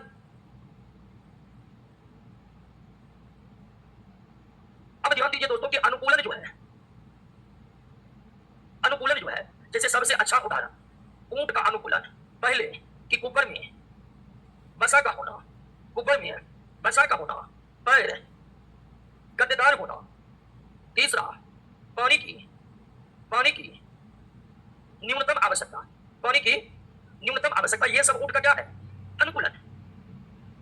अब आप ये समझिए कि ऊंट में जो ये सब गुण है ये अचानक नहीं विकसित हुआ, ये सब गुण ऊंट में ही है और किसी में नहीं है। इतने सारे सारे गुण ऊंट में है, इसलिए वो रेगिस्तान में रह पाते हैं। गाय भैंस सब फरफराने लगेगा उसी रेगिस्तान में छोड़ देंगे ऊंट के साथ। तो क्यों तुमने इन सब का ये सब गुण गाय भैंस में नहीं है? अब सवाल है कि ऊंट में ये सब गुण है अर्थात ये सब अनुकूलन है, तो ऊंट में कहां से आ गया ये सब अनुकूलन? गाय भैंस में नहीं आ पाया। ध्यान से समझिएगा इस बात को। किसी जीव में जो अनुकूलन है अर्थात विशेष गुण है वह जीवों में अचानक विकसित नहीं हुआ है, वो अचानक विकसित नहीं हुआ है। उनको विकसित होने में करोड़ों वर्ष लगे हैं, करोड़ों वर्ष। मतलब करोड़ों वर्ष पहले ऊंट के पूर्वज रेगिस्तान में रहा करते थे, करोड़ों वर्ष तक पीढ़ी दर पीढ़ी उनमें गुणों का विकास होते गया, और करोड़ों वर्ष के दौरान ऊंट के पूर्वज में गुणों का विकास होते होते होते आज ऊंट में इतना गुण आ गया कि उन्हें रेगिस्तान में रहने से कोई दिक्कत नहीं है। बस समझ रहे ना? तो किसी भी जीव में अनुकूलन का जो गुण है वह गुण अचानक ही उस जीव में नहीं आए हैं, बल्कि उन गुणों को ग्रहण करने के लिए करोड़ों वर्ष उनके पूर्वज संघर्ष किए हैं। अब क्या लगता है करोड़ों वर्ष पहले ऊंट के जो पूर्वज रहे होंगे उनमें इतने सारे गुण होंगे? नहीं। करोड़ों वर्ष पहले ऊंट के पूर्वज इन गुणों को प्राप्त करने के लिए संघर्ष किए, संघर्ष करते गए, पीढ़ी दर पीढ़ी खपते गया, संघर्ष करते गए और पीढ़ी दर पीढ़ी खत्म होते गया, और अंततः एक पीढ़ी ऊंट निकला जो इतने गुणों को अपने में विकास करके रेगिस्तान में रहने में सक्षम हुआ। तो जिस जीव में अनुकूलन है वो अनुकूलन उनके पूर्वजों के करोड़ों वर्ष का संघर्ष है। बस समझ लेना। पेंगुइन को ठंडे क्षेत्र में रहने का अनुकूलन प्राप्त है, पेंगुइन को ठंडे क्षेत्र में रहने का अनुकूलन प्राप्त है। तब क्या लगता है कि अचानक पेंगुइन आया पृथ्वी पर और उसमें ठंडे क्षेत्र में रहने का अनुकूलन आ गया? नहीं। करोड़ों वर्ष पहले पेंगुइन के पूर्वज उन सब गुणों को प्राप्त करने के लिए संघर्ष करते रहे, और करोड़ों वर्ष के संघर्ष का परिणाम है कि पेंगुइन में वे सब गुण विकसित हुए जिस गुण के बदौलत वे ठंड के क्षेत्र में रह पाते। बात समझ रहे हैं? अनुकूलन समझे कि नहीं समझे? अब ध्यान दीजिए दोस्तों, कि अनुकूलन जो होते हैं, अनुकूलन अनुकूलन कितने प्रकार के होते हैं? दो प्रकार के,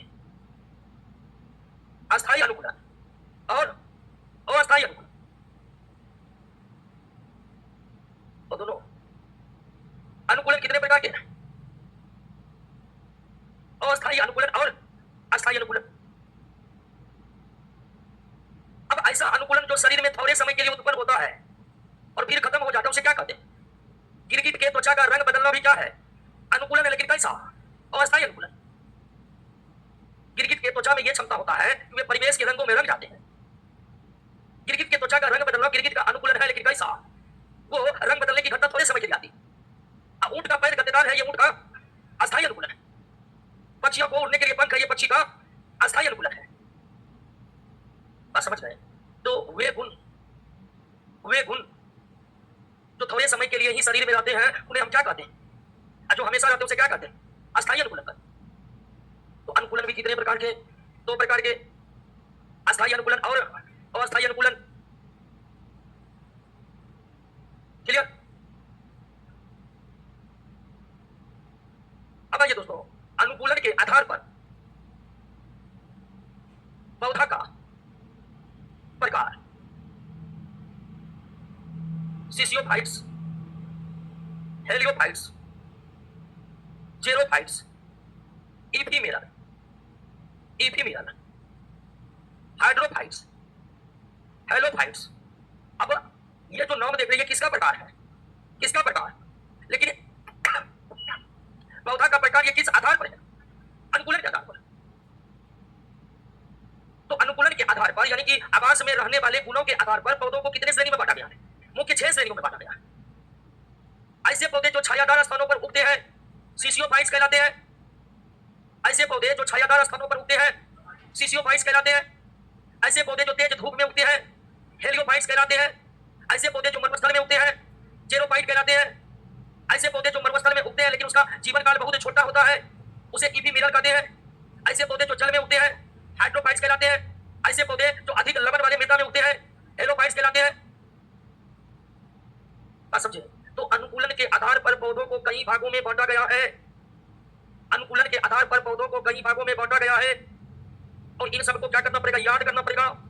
छायादार स्थानों में उगने वाले पौधों को सिसियोफाइट्स कहते हैं। तेज धूप में उगने वाले पौधे को हेलियोफाइट्स कहते हैं। मरुस्थल में उगने वाले पौधे को जेरोफाइट कहते हैं। मरुस्थल में उगने वाले पौधे जिसका जीवन काल छोटा है उसे इफीमेरल कहते हैं। जलीय पौधे को हाइड्रोफाइट्स कहते हैं। लवणीय मृदा में उगने वाले पौधे को हेलोफाइट्स कहते हैं। ये पौधे का प्रकार है जो कि इस आधार पर है या धुआ का। अब इन सारे पौधे के गुणों को हमें नहीं पढ़ना है, हमें पढ़ना है मुख्य रूप से किसके गुणों को? जेरोफाइट्स प्लांट्स, जिसको हिंदी में कहते हैं मरूदभिद। क्या कहते हैं? मरूदभिद पौधा। अब जानते हैं कैक्टस जैसे कि नागफेनी कैसा प्लांट है? जेरोफाइट प्लांट यानी वो प्लांट जो रेगिस्तानी क्षेत्र में, मरुस्थलीय क्षेत्र में उगने के योग्य होते हैं। अब आप समझिए कि एक जेरोफाइट प्लांट में वे कौन कौन से अनुकूलन होते हैं जिसके कारण वे किसी आवास, जिसके कारण वो रेगिस्तान में निवास कर पाते हैं। जेरोफाइट प्लांट में वे कौन कौन से गुण मौजूद हैं जिसके कारण वे मरुस्थल में रहने के पूरे तरह से योग्य हैं? तो समझिएगा जेरोफाइट पौधे का जड़ जो होते हैं वो क्या होते हैं? जेरोफाइट प्लांट के जड़ क्या होते हैं? अत्यधिक लंबे, ताकि वे मिट्टी के काफी भीतर जाकर के पानी की खोज कर सके या पानी को ग्रहण कर सके। की मरुस्थलीय क्षेत्र में पानी का बहुत अभाव है। मरुस्थलीय क्षेत्र में पानी का बहुत अभाव है, फिर भी मरुस्थलीय पौधे मरुस्थल में उगते हैं क्योंकि उसका जड़ बहुत लंबा होता है। वो काफी भीतर तक जाकर जल की खोज करते हैं और जल को प्राप्त करते हैं। दूसरा, मरुस्थलीय पौधे के तनों मांसल होते हैं, कि ताकि उसमें जल का क्या हो सके? संग्रह हो सके। मरुस्थलीय पौधे जो होते हैं उसके तनों बहुत मोटे मोटे मांसल होते हैं। और ऐसा किसके कारण होते हैं? जल संग्रह के कारण होते हैं। मरुस्थलीय क्षेत्र में हमेशा बारिश होती है? नहीं होती है। एक आध दिन बारिश हुआ तो मरुस्थलीय पौधे का डिजाइन ऐसा है कि कम से कम बारिश जब होती है तो अधिक से अधिक पानी को अपने में जमा कर लेते हैं, ताकि भविष्य में उसका क्या हो सके? इस्तेमाल हो सके। और अधिक से अधिक पानी को जमा करने के लिए ही उनके तने क्या होते हैं? मांसल होते हैं। तने क्या होते हैं? मांसल होते हैं। और यह विशेषता अन्य पौधे में नहीं है। यह विशेषता केवल उन पौधों में है जो मरुस्थल में उग रहे हैं। अगली विशेषता कि मरुस्थलीय पौधे के जो पत्ती होते हैं, अत्यंत छोटे होते हैं, और कांटों में क्या हो जाते हैं? परिवर्तित हो जाते हैं। आप जानते हैं कि पौधों के पत्तियों से वाष्पोत्सर्जन होता है। पौधे के पत्तियों से क्या होता है? वाष्पोत्सर्जन होता है। वाष्पोत्सर्जन, और वाष्पोत्सर्जन में आप जानते हैं कि पानी का हानि होता है कि नहीं? और अगर मरुस्थलीय पौधों में सामान्य पौधे की तरह वाष्पोत्सर्जन होने लगे तो पानी बचेगा उसका? बताइए। अगर मरुस्थलीय पौधे में सामान्य पौधे की तरह वाष्पोत्सर्जन होने लगा तो क्या उन्हें मरुस्थल में रहने का मरुस्थल में वो रह पाएंगे? तो मरुस्थलीय पौधे के लिए जरूरी है कि वे जल का कम से कम खर्च करें, अर्थात वे सामान्य पौधे से कम वाष्पोत्सर्जन कर सके। और वाष्पोत्सर्जन कम हो इसके लिए पत्तियों क्या हो जाता है? छोटा छोटा। और तो कुछ पौधे में पत्ती होते ही नहीं है, वे बदल जाते किसमें? गांठा में बदल जाते। आप नागफेनी अंग्रेजी में कैक्टस का पौधा देखे होंगे। कैक्टस के पौधा में जो मांसल भाग दिख रहा है वो क्या है? जो कांटा दिख रहा है वो क्या है? नागफेनी का पत्ता कांटों में बदल गया। बोले कि वाष्पोत्सर्जन होगा ही नहीं। बात समझ रहे ना? तो मरुस्थलीय पौधे मरुस्थल में रहने में सक्षम कैसे होते हैं? तो उनमें ये सब गुण होते हैं। मरुस्थलीय पौधे मरुस्थल में कैसे रहते हैं? इसके लिए उनमें ये सब गुण होते हैं। बात समझिए। मरुस्थलीय पौधे के जड़ क्या होते हैं? अत्यधिक लंबे। क्यों? कि ताकि वे भूमि के भीतर अधिक दूर से दूर जा सके, पानी की खोज कर सके। मरुस्थलीय पौधे के तनों क्या होते हैं? मांसल। मरुस्थलीय पौधे के पत्ती क्या होते हैं? अत्यंत छोटे अथवा कांटों में परिवर्तित। और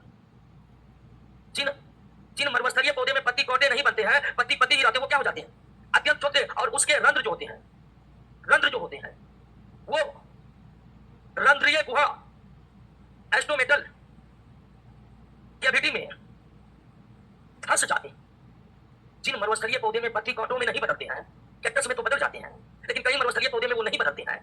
तो जिन मरुस्थलीय पौधों में पत्ती होते हैं तो वो छोटे होते हैं, और उन पत्तियों में जो रंध्र होते हैं वो गुहा में नीचे क्या होते हैं?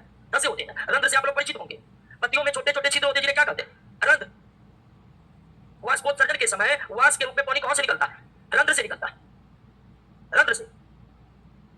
तो रंध्र जो होते हैं उनसे पानी वाष्प के रूप में निकलेगा। तो मरुस्थलीय पौधे जिनमें पत्ती है, कांटा नहीं, तो उसका रंध्र नीचे क्या होता है? धंस जाता है। अब उससे पानी बहुत कम निकलेगा। देख लिए क्या क्या कर रहा है? कर नहीं रहा है, ऐसा है। बात समझ रहे ना? ये क्या है? ये मरुस्थलीय पौधे का अनुकूलन है। क्लियर हुआ? तो अनुकूलन के आधार पर पौधे के मुख्य कितने श्रेणी? 6।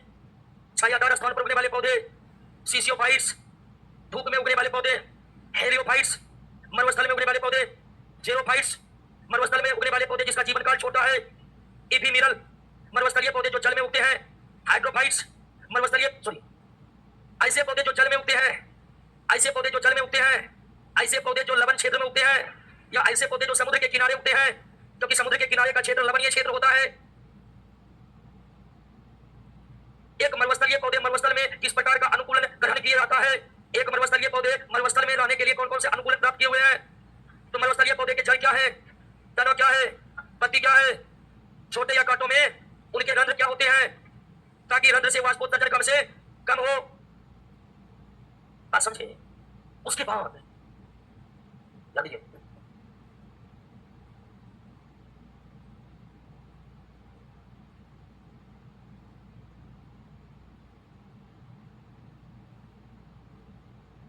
जंतुओं में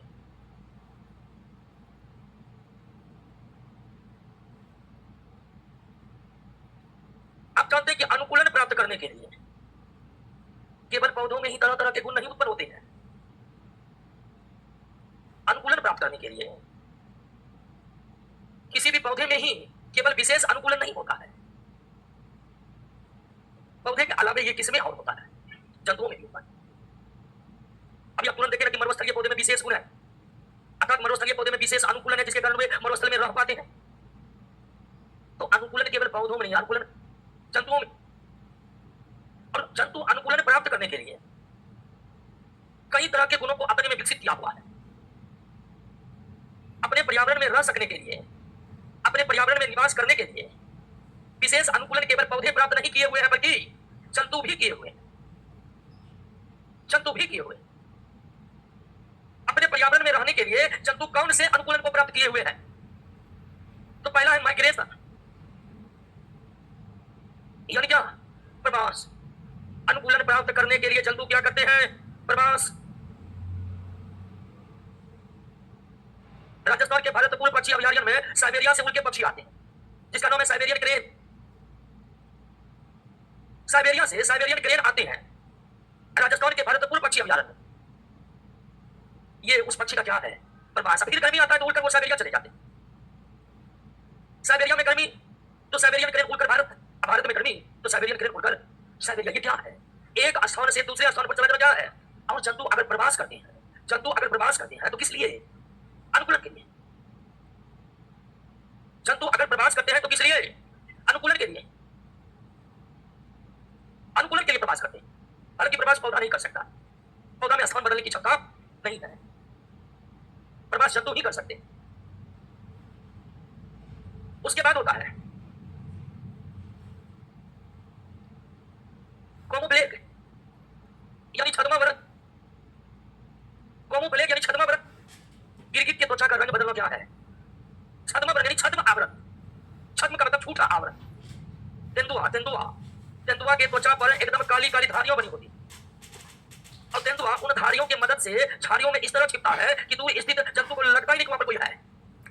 एक वो मस्ती में चले जा रहा एक तेंदुआ झपट्टा मारा। यदि तेंदुआ में शिकार को आसानी से पकड़ने के लिए क्या मौजूद है? कैसा अनुकूलन? छद्मा व्रण का अनुकूलन। गिरगिट में शिकार पकड़ने के लिए मौजूद है कैसा अनुकूलन? साइबेरियन क्रेन में जिंदा रहने के लिए क्या प्राप्त है? कैसा अनुकूलन? प्रवास। आपको क्या लगता है कि तेंदुआ में, गिरगिट में छद्मा व्रण जैसा अनुकूलन नहीं रहेगा तो वो ठीक से शिकार को पकड़ नहीं पाएगा? फलस्वरूप भोजन की कमी के बाद अगला जनरेशन पर खतरा। उसी तरह जंतुओं में अनुकूलन के और उदाहरण है एस्टिवेशन और हाइबरनेशन। एस्टिवेशन और हाइबरनेशन। एस्टिवेशन को कहते हैं ग्रीष्म निष्क्रियता, हाइबरनेशन को शीत निष्क्रियता। कुछ जंतु ऐसे जिनको गर्मी बर्दाश्त नहीं होता है, गर्मी हो जाता बर्दाश्त से बाहर। उदाहरण के लिए मेढक को गर्मी बर्दाश्त नहीं होता है।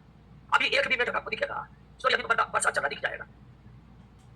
अभी बरसात का मौसम शुरू हो गया तो मेढक दिख जाएगा, लेकिन जब गर्मी पड़ेगा एकदम तेज धूप वाली गर्मी, किधर मेढक नहीं है। मेढक कहां चला गया? मेढक ग्रीष्म निष्क्रियता में, यानी वो मिट्टी के भीतर जाकर निष्क्रिय हो गया है। अब सक्रिय तभी होगा जब बारिश होगी। और जब कोई जंतु निष्क्रियता में जाता है ना, तो उनमें सब कुछ बंद हो जाता है, केवल श्वसन चलते रहता है। वो न भोजन करता है, न उत्सर्जन करता है, न जनन करता है, केवल और केवल श्वसन करता है। अधिक बहुत जंतु को ठंडी बर्दाश्त नहीं होता,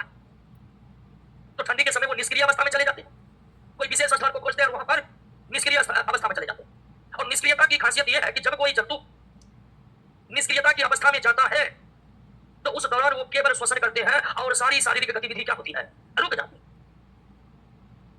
निष्क्रियता का स्थिति उस स्थिति को कहते हैं जिसमें सारी शारीरिक गतिविधि बंद हो जाती है, चालू केवल क्या रहता है, श्वसन। तो जिस जंतु को ठंडी बर्दाश्त नहीं हुआ वो चला गया किसमें, जिसको गर्मी बर्दाश्त नहीं हुआ, किसी किसी को दोनों बर्दाश्त नहीं होता है तो वो दोनों अवस्था में चले जाते हैं। अत्यधिक गर्मी में ग्रीष्म निष्क्रियता में चले जाते हैं, अत्यधिक ठंडी में शीत निष्क्रियता में चले जाते हैं। बात समझ गए? तो जंतु अनुकूलन प्राप्त करने के लिए माइग्रेशन करते हैं, जंतु अनुकूलन प्राप्त करने के लिए छद्म वर्ण का सहारा लेते हैं, जंतु अनुकूलन प्राप्त करने के लिए ग्रीष्म निष्क्रियता और शीत निष्क्रियता की स्थिति में चले जाते हैं। प्रमुख जंतु जो शीत निष्क्रियता या ग्रीष्म निष्क्रियता की स्थिति में चले जाते हैं उसका उदाहरण आपके नोट में दिया हुआ है, पढ़िए तो एक बार ग्रीष्म और शीत निष्क्रियता को।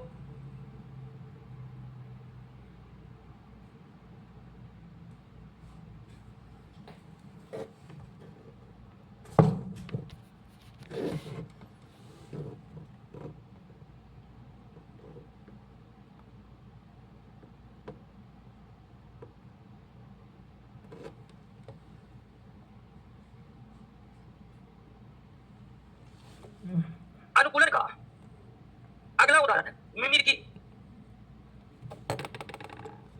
जंतुओं में अनुकूलन का अगला उदाहरण है मिमिक्री यानी अनुहरण। और इस प्रकार का अनुकूलन प्रायः किसमें होता है, कीटों में होता है। इस प्रकार का अनुकूलन और किसमें होता है, लेकिन पक्षियों से ज्यादा कीटों में होता है। और इस प्रकार का अनुकूलन मदद करते हैं कीट और पक्षी को शिकार से बचने में।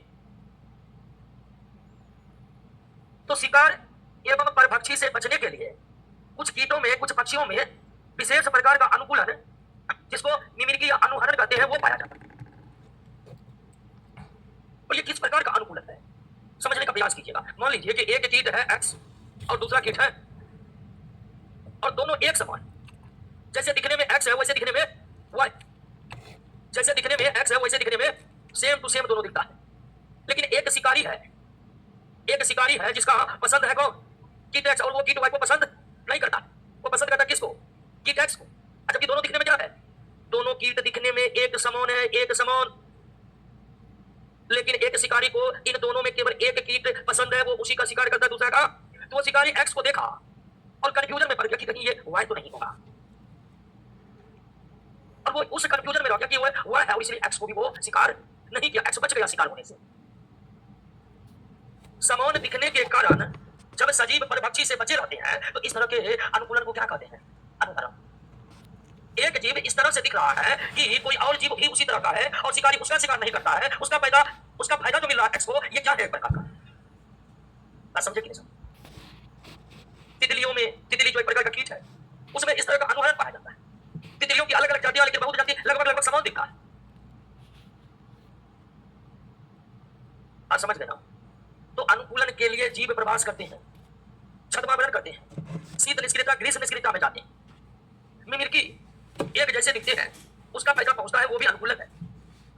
और मरुस्थल में रहने वाले जंतु में क्या क्या अनुकूलन होता है, मरुस्थल में रहने वाले जंतु में क्या क्या अनुकूलन होता है उसको आप एक बार पढ़िए।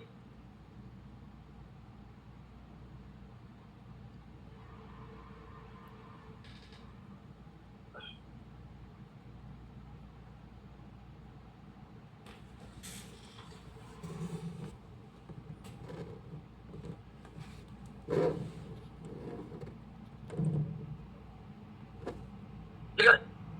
अब दोस्तों समझना है किसको, इकोलॉजी को, पारिस्थितिकी को।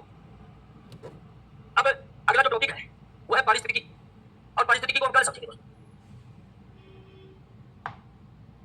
ठीक है दोस्तों, मिलिए कल के क्लास में हम पारिस्थितिकी को समझने का, निकलो खत्म तक बैठेगी।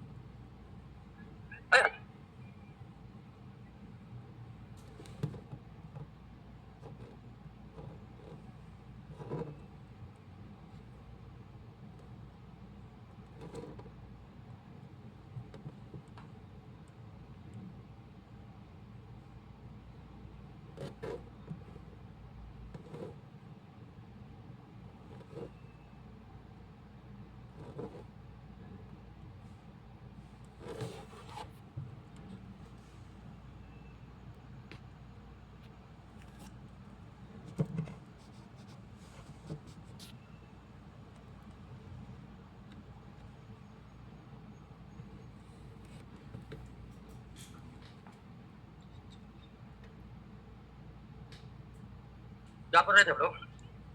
पर्यावरण। चलिए, भूल तो नहीं गए मैं? पर्यावरण पढ़ रहे थे। पर्यावरण का डिफिनेशन पढ़ लिए थे, है ना? देखिए कहाँ तक पढ़े।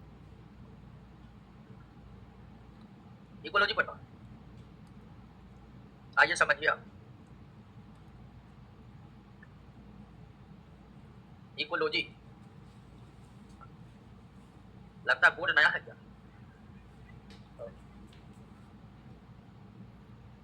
यहीं से शुरुआत करते हैं। इकोलॉजी पारिस्थितिकी कहते हैं हिंदी में। सबसे तो पहले समझेंगे इकोलॉजी है क्या। तो आप ध्यान दिए, आप इस बात को जानते हैं कि किसी भी शब्द के अंत में अगर लॉजी लग जाए तो उसे विज्ञान की एक शाखा कहते हैं। आप समझ रहे हैं? किसी भी शब्द में लॉजी लगा हुआ है, LOGY, लॉजी लगा हुआ है, तो वह विज्ञान की एक शाखा कहलाती है।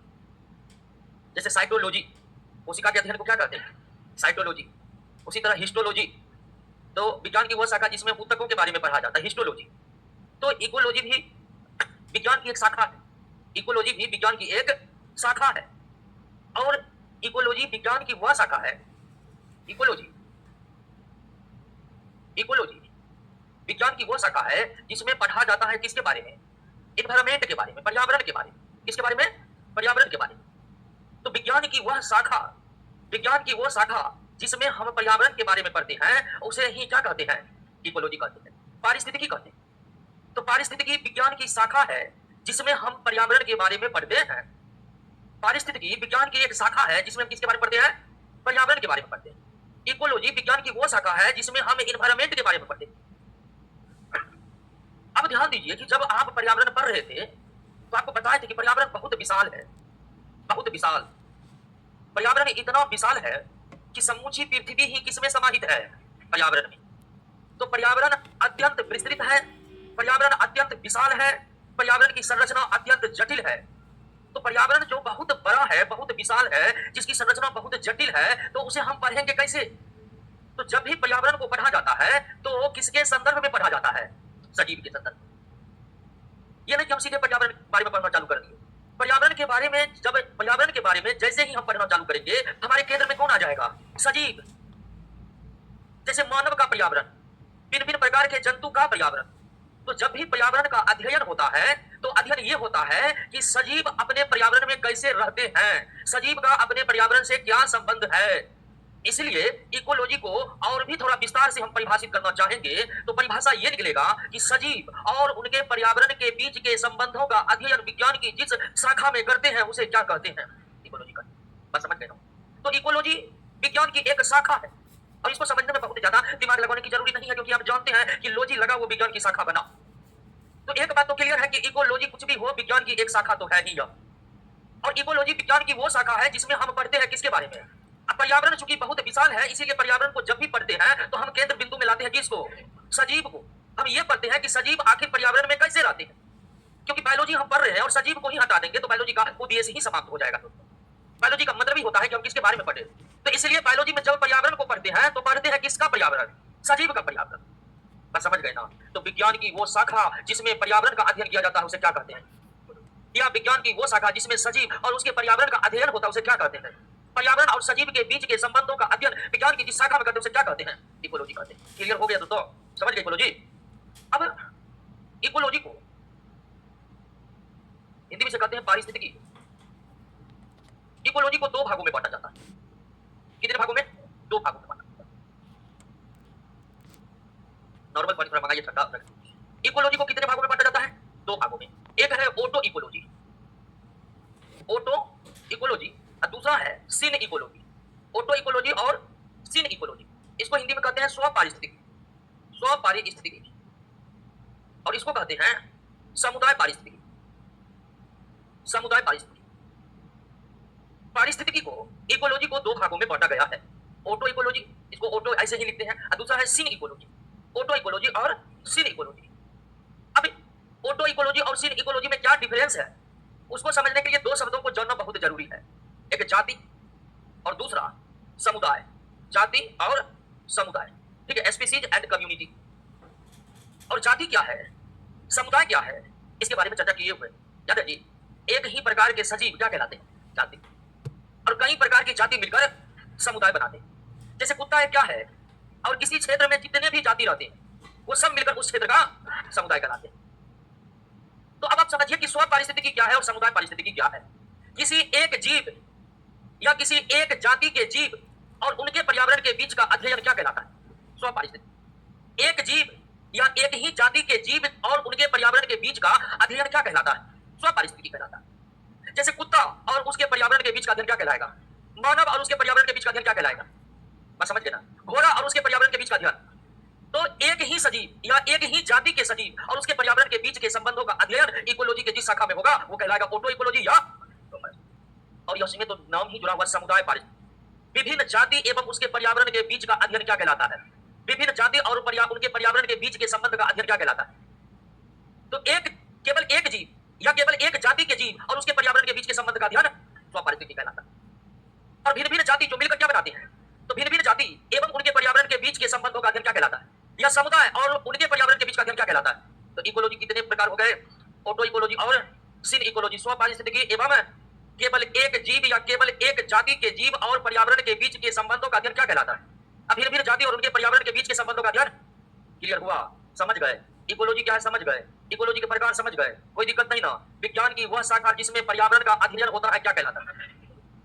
विज्ञान की वो शाखा जिसमें पर्यावरण का अध्ययन होता है क्या कहलाता है? या विज्ञान की वो शाखा जिसमें सजीव और उनके पर्यावरण के बीच के संबंधों का अध्ययन होता है क्या कहलाता है? इकोलॉजी के कितने भाग है? ऑटो इकोलॉजी और सिन इकोलॉजी। एक जाति या केवल एक जीव और उनके पर्यावरण के बीच का अध्ययन क्या कहलाता है? स्व पारिस्थितिकी। भिन्न भिन्न जाति और पर्यावरण के बीच का संबंधों का अध्ययन क्लियर हो गया? समझ गए? कोई दिक्कत? अब पढ़िए तो एक बार, तब अगला पॉइंट पर आते हैं। ऑनलाइन वाले दोस्त बताइएगा। सूरज यादुस ये कौन टाइटिल आ गया? यादव टाइटिल है तो सुने हैं सूरज। अच्छा, उनसे टाइटिल का कमी नहीं है।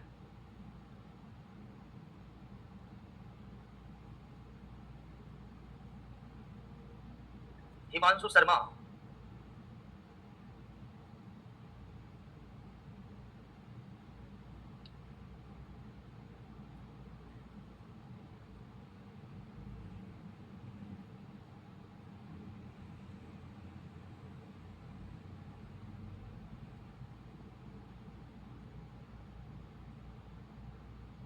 अब इन दोनों शब्द में कोई कंफ्यूजन नहीं चाहिए, क्योंकि कभी कभी कंफ्यूजन पैदा हो जाता है। हम समझ लेते जो पर्यावरण है वही पारिस्थितिकी है, ऐसा बिल्कुल भी। सब कुछ मिलकर पृथ्वी पर जितने सजीव और जितने निर्जीव है सब मिलकर क्या कहलाते हैं? और पर्यावरण का अध्ययन विज्ञान की जिस शाखा में होगा उसका नाम है। तो पारिस्थितिकी विज्ञान की शाखा है लेकिन पर्यावरण विज्ञान की शाखा नहीं है। पारिस्थितिकी विज्ञान की वो शाखा है जिसमें पर्यावरण के बारे में पढ़ा जाता है।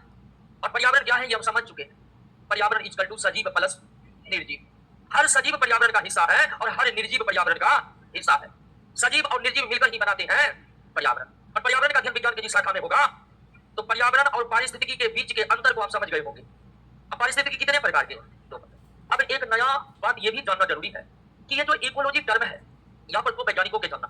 एक है एच रेटर और दूसरा है Ernest Haeckel. Ernest Haeckel, H Reiter और अर्नेस्ट हेगेल।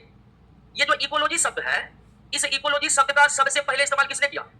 एच रेटर ने। समय है 1868 का। 70 में अर्नेस्ट हेगेल ने परिभाषित किया है। समझे कि ना? तो इकोलॉजी शब्द का इस्तेमाल सबसे पहले 1868 में किसने किया? एच रेटर ने। और 1870 में इकोलॉजी को सबसे पहले परिभाषित करने का कार्य कौन किया था? हालांकि अर्नेस्ट हेगेल का परिभाषा बहुत ही मतलब सरल परिभाषा है, बहुत ही सिंपल डिफिनेशन है। अभी जो हमें पारिस्थितिकी का परिभाषा पढ़े वो एक व्यापक परिभाषा के श्रेणी में आता है। तो ये भी याद रखना कि इकोलॉजी शब्द का इस्तेमाल सबसे पहले किसने किया? एच रेटर ने। एच रेटर ने इकोलॉजी को सबसे पहले परिभाषित किसने किया? तो इकोलॉजी शब्द का इस्तेमाल करने वाले पहले वैज्ञानिक, इकोलॉजी का परिभाषा देने वाले सबसे पहले वैज्ञानिक। क्लियर? अब ध्यान दीजिए एक नया शब्द पर आइए। इकोसिस्टम। इकोसिस्टम पारिस्थितिकी तंत्र। इकोसिस्टम क्या है? इकोसिस्टम क्या है? हमारा पर्यावरण तो बहुत विशाल है, ये बात तो आप जानते हैं ना जी। है? हमारा एनवायरनमेंट बहुत बड़ा है, समूचा पृथ्वी इसी के अंदर है, एनवायरनमेंट के अंदर। तो पर्यावरण की रचनात्मक और क्रियात्मक इकाई को, रचनात्मक और क्रियात्मक इकाई को क्या कहते हैं? पारिस्थितिकी तंत्र। जिस तरह मानव शरीर का रचनात्मक और क्रियात्मक इकाई क्या है? सेल है ना जी? जिस तरह मानव शरीर का रचनात्मक और क्रियात्मक इकाई है सेल, ठीक उसी तरह पर्यावरण की रचनात्मक और क्रियात्मक इकाई को इको सिस्टम कहते हैं। जिस तरह सेल मिलकर हमारा शरीर बनाता है, उसी तरह सारा इकोसिस्टम मिलकर पर्यावरण बनाता है। बात समझिए? यानी कि अगर पर्यावरण आपका बंगला है, मान कर चलिए कि पर्यावरण आपका बंगला है, तो उस बंगले का हर एक रूम क्या होगा? इकोसिस्टम। मान कर चले कि पर्यावरण हमारा बंगला के समान है, तो बंगले का प्रत्येक कमरा क्या होगा? इकोसिस्टम होगा। पर्यावरण की रचनात्मक और क्रियात्मक इकाई को क्या कहते हैं? पर्यावरण के रचनात्मक और क्रियात्मक इकाई को क्या कहते हैं? इकोसिस्टम। और इकोसिस्टम के बारे में हम इसलिए पढ़ते हैं कि विशाल पर्यावरण को एक साथ पढ़ना संभव, तो इसलिए हम पर्यावरण का बंटवारा करते हैं किसमें? इकोसिस्टम में। अब जब पर्यावरण का बंटवारा इकोसिस्टम में कर देते हैं तो पर्यावरण टुकड़ों में बंट जाता है और फिर उसका पढ़ना हमारे लिए आसान हो जाता है। तो जीव वैज्ञानिकों ने इकोसिस्टम का कॉन्सेप्ट इसलिए लाए कि पर्यावरण के बारे में पढ़ना आसान हो जाए, नहीं तो इतना विशाल है पर्यावरण कि उसको पढ़ना हमारे लिए बहुत जटिल हो जाता। मैं समझे कि नहीं समझे? इसलिए पर्यावरण को वैज्ञानिकों ने टुकड़ों टुकड़ों में विभाजित कर दिया और हर एक टुकड़ा क्या कहलाया? इकोसिस्टम कहलाया। जितना भी इकोसिस्टम है सब मिलकर क्या बन जाएगा? पर्यावरण बन जाएगा। तो पर्यावरण की रचनात्मक और क्रियात्मक इकाई को क्या कहते हैं? इकोसिस्टम कहते हैं। और यह इकोसिस्टम शब्द को लाए थे एजी टॉन्सले ने। किसने? एजी टॉन्सले ने। एजी या ऑथर जॉर्ज टॉन्सले ने इस पारिस्थितिकी तंत्र का सबसे पहले इस्तेमाल किया था। इकोसिस्टम टर्म देने वाले जीव वैज्ञानिक कौन थे? टॉन्सले थे। क्यों थे? टॉन्सले थे। इकोसिस्टम शब्द देने वाले वैज्ञानिक कौन थे? क्लियर हो गया था? कोई दिक्कत? तो इकोसिस्टम भी समझ गए। अब ध्यान दीजिए कि इस पृथ्वी पर जितने भी इकोसिस्टम है, जिसको हम हिंदी में पारिस्थितिकी तंत्र कहते हैं, या और छोटा शब्द इस्तेमाल करें तो सीधा इस्तेमाल कर सकते हैं परितंत्र। पारिस्थितिकी तंत्र बोलिए या परितंत्र बोलिए, बात इक्वल टू है। तो जितने भी इकोसिस्टम है वो सारे इकोसिस्टम के तीन मेन लक्षण हैं। हर इकोसिस्टम में तीन प्रमुख विशेषताएं पाई जाती हैं। तीन प्रमुख। कौन कौन विशेषताएं? तो पहला विशेषता है कि हर पारिस्थितिकी तंत्र कैसा तंत्र है? खुला तंत्र। जितने भी पारिस्थितिकी तंत्र है वो बंद नहीं है बल्कि खुला तंत्र है। अर्थात हर पारिस्थितिकी तंत्र के भीतर ऊर्जा प्रवेश करता है और हर पारिस्थितिकी तंत्र से ऊर्जा बाहर भी निकलता है। हर पारिस्थितिकी तंत्र में जंतु शामिल हो सकते हैं और हर पारिस्थितिकी तंत्र से जंतु बाहर निकल सकते हैं। कोई बैरियर नहीं लगा हुआ है किसी एक पारिस्थितिकी तंत्र पर कि उसे कोई बाहर नहीं होगा, उसके कोई अंदर नहीं जाएगा। पारिस्थितिकी तंत्र कैसा तंत्र है? क्या पारिस्थितिकी तंत्र बंद तंत्र है? नहीं, खुला तंत्र है। खुला। जैसे कि घास स्थल जंगल एक पारिस्थितिकी तंत्र है, तो जंगल खुला है कि बंद? खुला है। अब आप कोई कहेगा हम बाउंड्री लगाकर घेर देंगे तो फिर भी उसमें रास्ता रहेगा कि बंद रहेगा? तो फिर भी वो खुलेगा जी। तो पारिस्थितिकी तंत्र एक खुला तंत्र है। पारिस्थितिकी तंत्र एक खुला तंत्र है। पहली विशेषता, बंद नहीं है। हर एक पारिस्थितिकी तंत्र में ऊर्जा भी प्रवेश कर सकता है, कोई सजीव भी प्रवेश कर सकता है, और जो प्रवेश कर सकता है वो उससे बाहर भी निकल सकता है। बाहर निकलने में कोई रोक टोक नहीं है। पारिस्थितिकी तंत्र कैसा तंत्र है? खुला तंत्र। दूसरा कि हर एक पारिस्थितिकी तंत्र को चलने के लिए क्या चाहिए? ऊर्जा का मुख्य स्रोत कौन होता है? सूर्य होता है। जितने भी पारिस्थितिकी तंत्र हैं, हर एक पारिस्थितिकी तंत्र के लिए ऊर्जा का, एनर्जी का मेन सोर्स कौन है? हर पारिस्थितिकी तंत्र को ऊर्जा कहां से प्राप्त होता है? यानी सूर्य ही नहीं रहेगा तो इकोसिस्टम को ऊर्जा ही नहीं मिलेगी। तो जितने भी पारिस्थितिकी तंत्र है उन पारिस्थितिकी तंत्र को ऊर्जा की प्राप्ति कहां से होती है? कहां से होती है? सूर्य के अलावे ऊर्जा का कोई दूसरा स्रोत पारिस्थितिकी तंत्र के लिए नहीं है। एकमात्र स्रोत है सूर्य।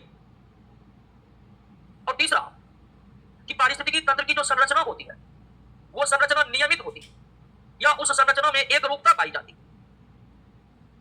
हर एक पारिस्थितिकी तंत्र की संरचना क्या होती है? नियमित। कहने का मतलब ये कि जितने भी पारिस्थितिकी तंत्र है सबकी संरचना एक समान है। ये नहीं कि कोई पारिस्थितिकी तंत्र कुछ अलग टाइप का है तो कुछ अलग टाइप का, बिल्कुल नहीं। हर पारिस्थितिकी तंत्र की संरचना क्या होती है? नियमित होती है। या हर पारिस्थितिकी तंत्र की संरचना में क्या पाया जाता है? एक रूपता पाया जाता है। एक रूपता। तो जितने भी पारिस्थितिकी तंत्र है सब कैसा तंत्र है? जितने भी पारिस्थितिकी तंत्र है सब कैसा तंत्र है?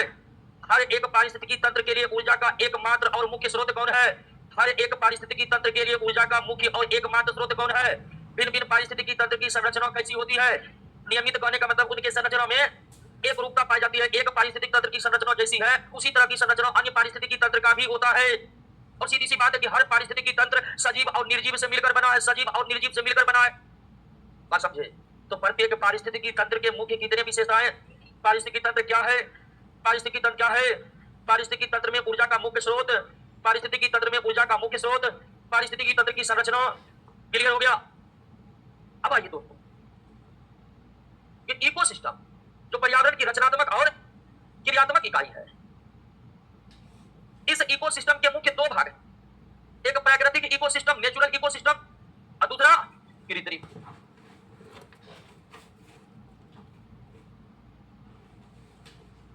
कितने भागों में बांटे? प्राकृतिक और ऐसा पारिस्थितिकी तंत्र जिसको मानव ने अपने हाथों से बनाया है, जिस पारिस्थितिकी तंत्र को मानव ने खुद बनाया है वो क्या है? कृत्रिम। जैसे आपने पोखर खुदवाए तो वो पोखर किस प्रकार का पारिस्थितिकी? नदी। प्राकृतिक। तो पारिस्थितिकी तंत्र को दो भागों में बांटा जाता है, प्राकृतिक और कृत्रिम। कृत्रिम पारिस्थितिकी तंत्र में सबसे पहले आता किसान का खेत, उसके बाद पार्क, तीसरा बगीचा, चौथा एक्वेरियम। एक्वेरियम समझते हैं ना? वही कांच का एक बना होता है जिसके भीतर रंग बिरंगे मछली जो दौड़ते हैं। वैसे एक्वेरियम बड़ा भी हो सकता है और छोटा भी हो सकता है। तो एक्वेरियम यानी कृत्रिम तरीके से जो मछली को रखा जाता है कोई भी जलीय जीव को, तो खेत भी पारिस्थितिकी तंत्र है, पार्क भी पारिस्थितिकी तंत्र है, बगीचा भी पारिस्थितिकी तंत्र है, एक्वेरियम भी पारिस्थितिकी तंत्र है, लेकिन कैसा? आपको याद रखना पड़ेगा कि ये सब किसके अंतर्गत आते हैं? कृत्रिम पारिस्थितिकी तंत्र के। अब प्राकृतिक, प्राकृतिक को पुनः दो भागों में बांटा गया है, चलिए और स्थलीय पारिस्थितिकी तंत्र। चलिए और स्थलीय पारिस्थितिकी तंत्र। स्थलीय में जैसे आ गया वन, जैसे आ गया घास स्थल, जैसे आ गया मरुस्थल। मरुस्थल समझते हैं जी? वन कैसा पारिस्थितिकी तंत्र है, घास स्थल कैसा पारिस्थितिकी तंत्र, मरुस्थल कैसा पारिस्थितिकी तंत्र। दूसरा कौन हो सकता है? चलिए। चलिए को भी दो भागों में बांटा गया है। चलिए को भी कितना भागों में? दो भागों में बांटा गया है। एक लवण जल और दूसरा मीठा जल। लवण जल और लवण जल में आता है कौन? सागर और महासागर। सागर और महासागर जैसे मृत सागर, ठीक है, लाल सागर, प्रशांत महासागर, ये सब प्राकृतिक पारिस्थितिकी तंत्र में जलीय और जलीय में लवण जल।